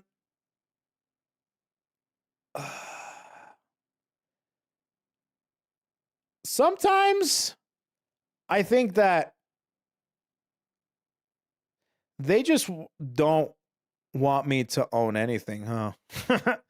They don't want me to own anything. Nothing is ownable anymore, huh? That's why I feel like everyone's going backwards in time. Have you guys noticed that? You guys notice that we're going like backwards, so people are like getting things that were big in the early 2000s. People are getting things that are physical and you actually own it. Things are well made to be able to last, so you don't have to get the new thing every year. You know? Now we're just kind of, de-evolving in terms of technology and entertainment. People are looking back at old movies, old shows, reminiscing. People are going back to old devices to be able to feel like you own something without getting completely, looked at from the eyes of the internet, And I don't know, man. It's just weird. Remind that you don't own your game on Steam. You own the license to play them. I feel confident with Steam because Steam has a record of just leaving us the fuck alone. That's like one of the biggest things. As soon as that ends, like Steam is over. I think Steam is just like on a thread right now. And that thread is basically, we won't fuck with you guys. Just keep buying stuff. And we won't interfere, right? I'm like, all right, if we have a mutual agreement that you won't mess with how I play my games, I'll keep buying on Steam. And that's it. It's a mutual agreement. Even though obviously Steam and Microsoft and Sony and Nintendo are kind of doing the same thing. It's just the difference is that the owners of Steam, they kind of give a shit. Something that I love about Steam is that even if the game is no longer on sale and pulled from the store, the game is still backed up for download on your library. Like they could remove that, but they don't. Gabe protecting Steam/Valve with his life prayers. Dude, so that actually happened with me. I'm playing Dark Souls 2, the original Dark Souls 2, because I bought it long time ago on Steam. And now I realize that I can't buy original Dark Souls 2 on Steam. They pulled it out because they replaced it with Scholar of the First Sin. So I told myself, I'm like, oh my God, I still have this in my library. I want to just play that. And it's still the same. So a lot of people probably have never played vanilla Dark Souls 2 because either one, it's you have to get a console to be able to play the physical version on Xbox or on PlayStation, or you have the original Steam key for Dark Souls 2 vanilla, which is cool. It's crazy. Yeah, I like that. So that's why I still praise Lord Gaben. I'm not praising him. He's probably a piece of shit too. I don't care. As long as he leaves me, he can be a piece of shit, but I don't care, you know? As long as he doesn't bother me, I won't bother him. That's it. I don't praise nobody except for Nomura and his ever-growing Masamune or whatever, Murasame sword. You know what I'm saying? His forever growing Murasame sword, dude. And Lord Daisuke. Lord Daisuke's vision, dude. I don't remember. Is it Masamune or is it the Murasame? I don't remember what it's called. Either way, pretty cool. Yeah, so Steam, Muramasa, that's the one. Thank you. Muramasa, that's what it's called. Cool, cool, cool. All right, guys. It's Masamune. No, it's not. Shut up. All right, that's it for the topics for the day. I don't think there's really anything else to be able to. I mean, I could go backwards, but I feel like that would take forever to go backwards, you know. And it's old news, and I don't really want to talk about old news because we probably have moved on, you know, from old news. So, yeah, I'll probably be doing more of these Discord streams more often, you know. I definitely want to do another Discord stream, but on like Doink Maymays, you know, I think that'd be pretty cool. But yeah.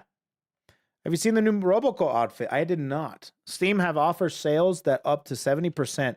Nintendo games discount offer is like 5, maybe 10%. Yeah, dude. Nintendo discounts are not very big, bro. Not very big. It's pretty cute. Roboco's a cutie pie. I like Roboco a lot. She's a cutie pie. After today, okay? After today, I feel like I want to play Expedition 33. I want to play Stellar Blade. You know, I don't know why, but I feel like playing Stellar Blade is like I don't necessarily want to play it.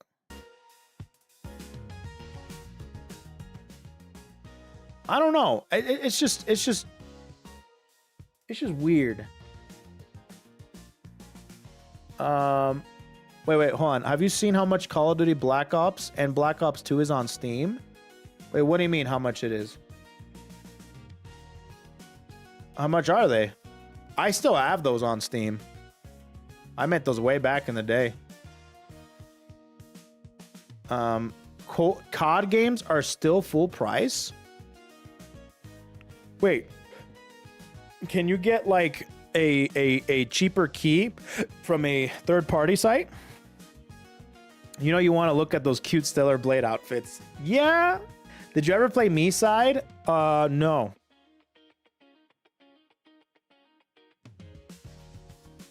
Wait, what's going on? Why are you no sabeing me? Can we reach a mutual agreement to tell me what I don't know? I don't know. What's going on? My brother got Black Ops 3 with all the zombie DLC sale, and it was like 40-50 bucks. Wow. 40-50 bucks for BO3? Just look it up. Well, I don't. What am I looking up? Wait, what am I looking up? Am I getting one guide? Or are you guys getting one guide? I don't know either. Seriously, that's me right now. Anyways, it's fine. Whatever. Not that big of a deal. Look on Steam. Oh, like the prices? Well, yeah.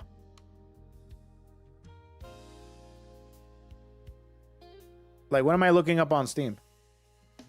Chat, what are we talking about? Price, and not only that, all games except for the recent ones have an RCE exploit which makes hackers able to download shit on your PC just by being in the same lobby as you. It's been known for the past 6 years and Activision has done nothing about it. So that's why I don't play those games on Steam anymore. But I did hear that they booted up the Xbox 360 servers back up for the old CODs. But Black Ops 1, Black Ops 2, forget about it, dude. I never played Black Ops 3. I don't really like Black Ops 3 too much. Anyways, as I was saying, the games that I truly want to play right now, I think I want to finish Dark Souls 2. I would like to play Stellar Blade, but oh yeah, I was talking about Stellar Blade. Stellar Blade is a game that, like, I want to play it, but I feel like as soon as I play it, I'm going to be like, yeah, I don't want to play it no more. I don't know. I think Stellar Blade seems like those games. Like, I want to play it once and just, that's it, you know? But I don't know. Also, all depends on chat because, like, I like playing those type of games with chat. Also, what's the other game? Oh, Expedition 33. I definitely want to play that. We're going to be doing Expedition 33. Play it and drop it if it's boring. Yeah, that's what I'm thinking. The games that I truly want to finish and play, I think I want to finish and play like Kiwami 2, Expedition 33. I want to finish Dark Souls 2. And of course, I want to finish Stormblood and FF14. So, what other games was I looking at today? I think that's it. We'll never finish them. I will finish them. I'm playing video games again. I'm playing video games, guys. I'm playing games. I'm going to be a gamer. The Expedition 33 is apparently very good. Avoid spoiler at all. I don't know anything about Expedition 33. Oh, DMC5. Yeah. I would like to do a DMC5 stream. Have you played Baldur's Gate 3?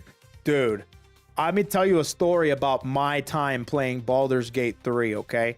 I played with friends on stream, and when I played, I wanted to be a dragon. I'm a dragon. You know, I was a dragon, and when I picked the dragon, I went into the game, and everyone was like, hey, does everyone have nudity off? And I'm like, yep, I got it all off. And we all took off our clothes, and everyone had a little green leaf on their genitals. It was funny. Guess who didn't have one? Even though my nudity was set to off. Me. So I just had my dragon dick out. And I did not know that it was one until I really looked at it. And I'm like, chat, is that a dick? And apparently it was a bug. All right. It was a bug that specific class, that specific race, and that specific species was bugged. So no matter what, the dragon dick was out. You know, I was a bad dragon. So next day, I posted that on Twitter. It was funny. Get my likes. Next day, patch gets pushed out. All done. I game test. I bug tested it. That's an oddly specific bug. Dude, I don't know why, but I get weird bugs. I thought it was the tail. I truly did. I truly thought it was the tail. Anyways, I don't know. I've never seen that. I don't know. So I had to rely on chat. And I think everyone else could see it too. I'm pretty sure. And it was only me. So, anyways. I remember when the Wilds beta crashed 3 times. Dude, I could not finish that monster for the life of me, dude. It kept escaping through game crashes. The same monster crashed on me like 3 or 4 times. And I almost was in perpetual falling. I was in a perpetual falling state. But I got out of that one, which was good.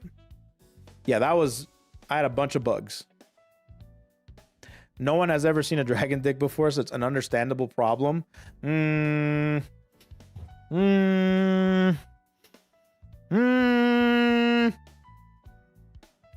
can probably find a couple people that can say that's not true. But anyways, yeah, so next week, well, tomorrow's VSVC, which is good. 25th episode of VSVC, so that's good. Next week, I'm going to be attempting to finish Dark Souls 2. Then I'm also wanting to maybe play some fighting games, so maybe play some Street Fighter 6. I want to see, when does Elena come out again? Does she come out this month or next month? I don't know. Wilds is kind of mid in my opinion. I did hear that Wilds is, a lot of people wasn't really, I mean, Wilds, people like World better, but that makes sense because a lot of people probably said the thing about World. And then Iceborne came out and it became God's gift to Earth. So I think you just have to let it cook for a bit, you know? But I think for what it's offering, it's pretty good. June 5th is when, June 2nd for Elena. Gallion is the 28th. Yeah, so I do want to play Gallion next week. I am once again asking for a singular Tekken stream, my lord. I'll see. I don't know. Tekken right now, I just have no sort of attachment to it currently. I mean, I kind of do. I kind of want to see what Azucena does. And I kind of want to see how Anna is as well. But I don't know. We'll see. I've been really feeling Street Fighter 6 and possibly even some anime games. But yeah. Oh yeah, some potential CVS 2 as well. I love CVS 2. It's probably my favorite old retro fighting game. So yeah. Isn't Tekken in a bad state? No, I don't think it's in a bad state. I think Tekken, because there's nothing inherently wrong with Tekken. It's just a lot of people don't like how Tekken is playing right now. And also, it doesn't help that they just... Dude, I feel like the roster for DLC characters in Tekken 8 has been some of the worst characters in any fighting game. Maybe not Clive, because Clive is kind of a good one. But, dude, having Lydia, Heihachi, what's her face? Anna... and Fakumram. Oh, I guess Eddie is not that bad, but Fakumram being one is just really bad, dude. It's not good. Did you see that MK1 stopped development? What? Really? Wait, for real? They stopped development? They're done? Is it? Wow. It's heavily implied. No, I didn't know. MK1 is not developing anymore. What happened? What happened? I could tell you a lot of things. That game sucked ass. Okay. They stopped with the DLC at least.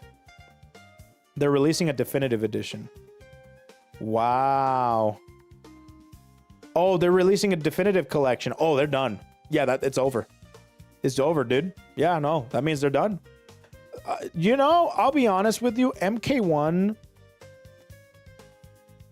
I can see why they did it, but at the same time, I feel like MK1 right now.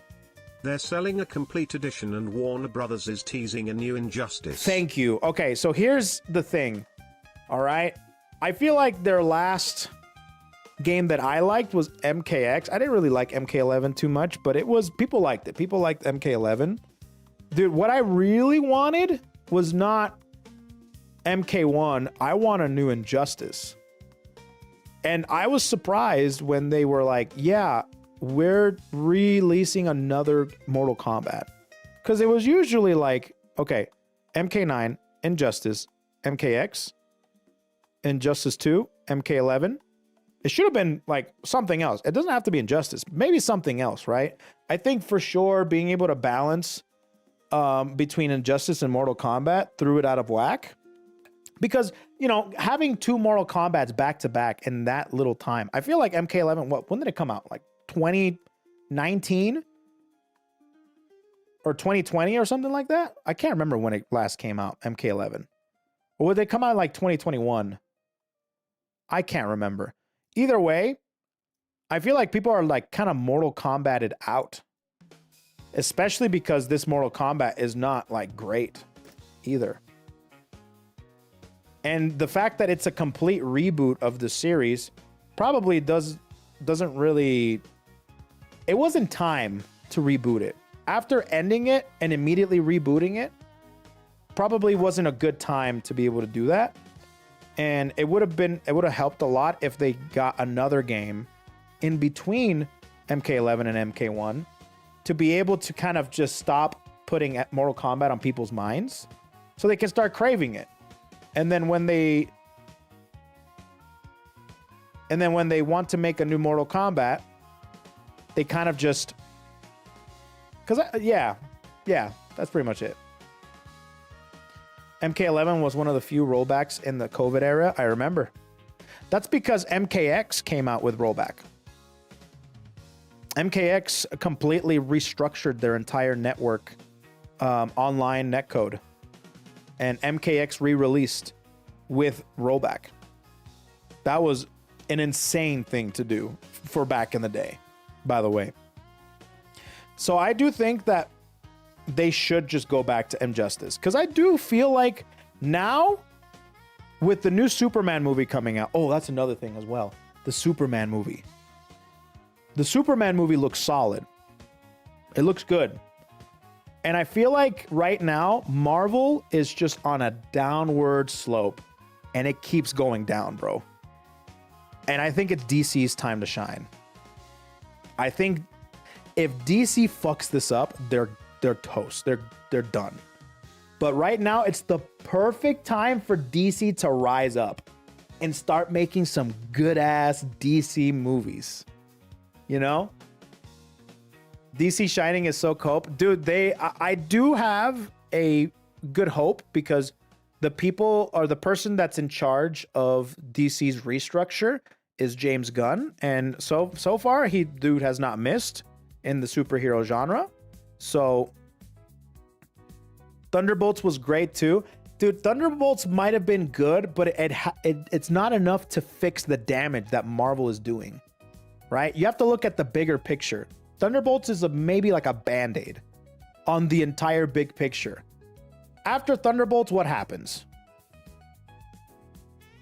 You still got Robert Downey Jr. as Doom, which is the biggest cop-out I've ever seen ever.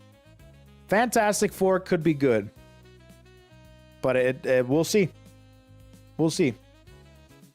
DC has the curse of not making a good universe. Dude, the thing is that's what I'm trying to get at. DC doesn't have to make a universe. They can just make good superhero movies. Why does everything have to be a universe? Everything has to be connected in some way.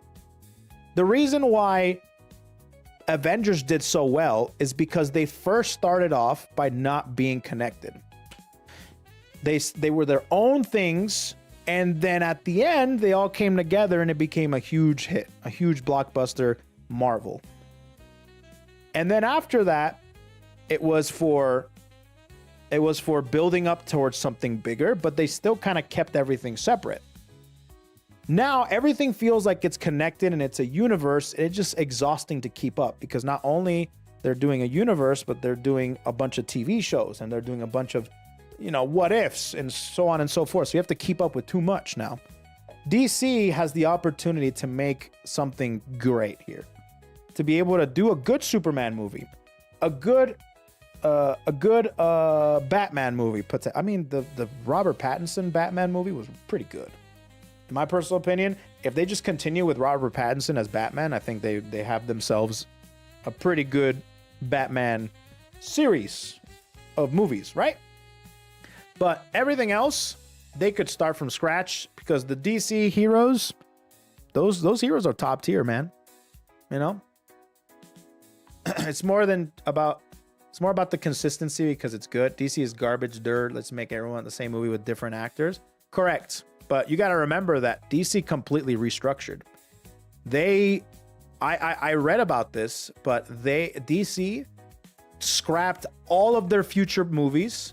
They fired everyone, and then they asked James Gunn to kind of head the DC universe from now on in movies. But I need that shit. They're doing a Swamp Thing movie. Oh, dude, Swamp Thing would be so cool. There's so many cool movies. Bro, if they make a Lobo movie, I would be so... oh, man. I'd love that, dude. I would love a Lobo movie. Just a badass, snarky biker dude with the sawed-off shotgun and chains. Oh, man. Lobo would be such a sick movie to make. I would also... I mean, hold on. This would be really hard, but the fact that they could probably remake Green Lantern, you know, Jack Black as Lobo. Nah, dude, that wouldn't be good at all.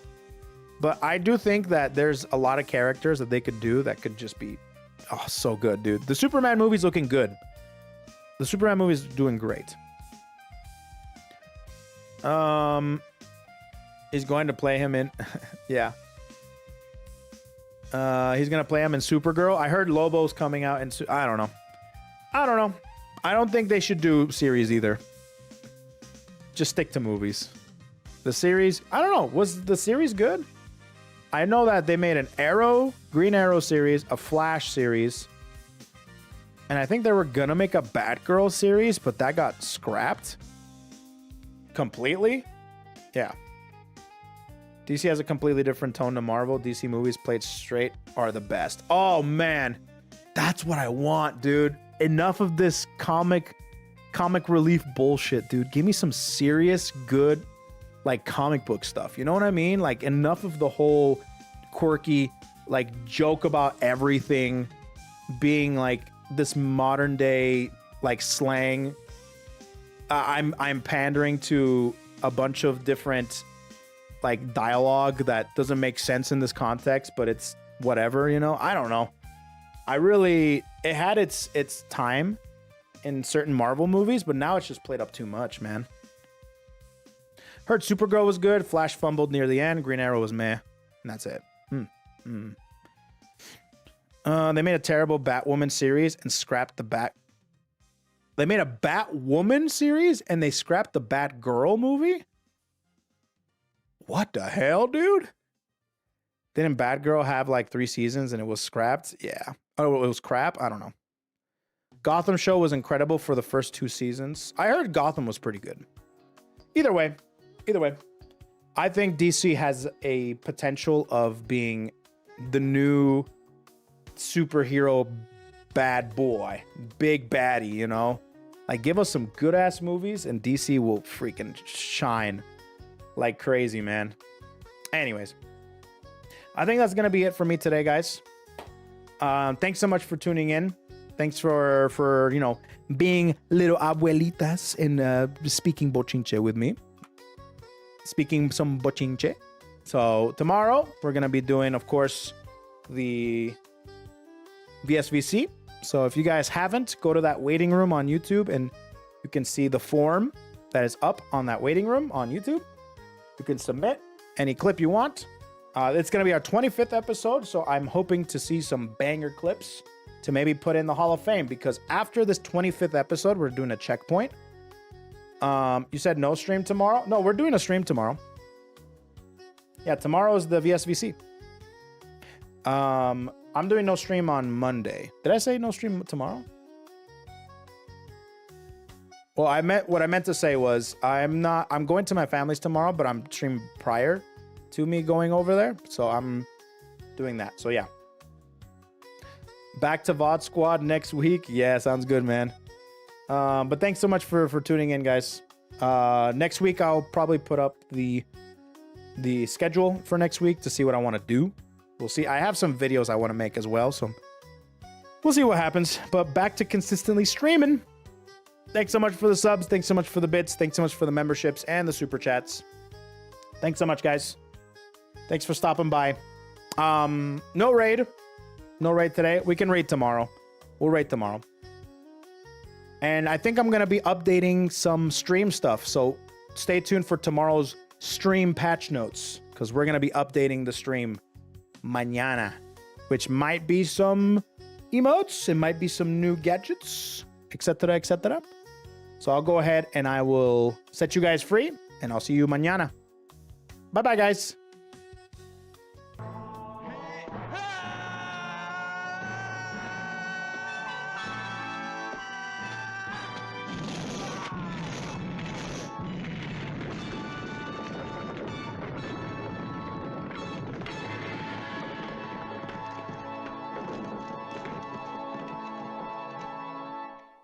You're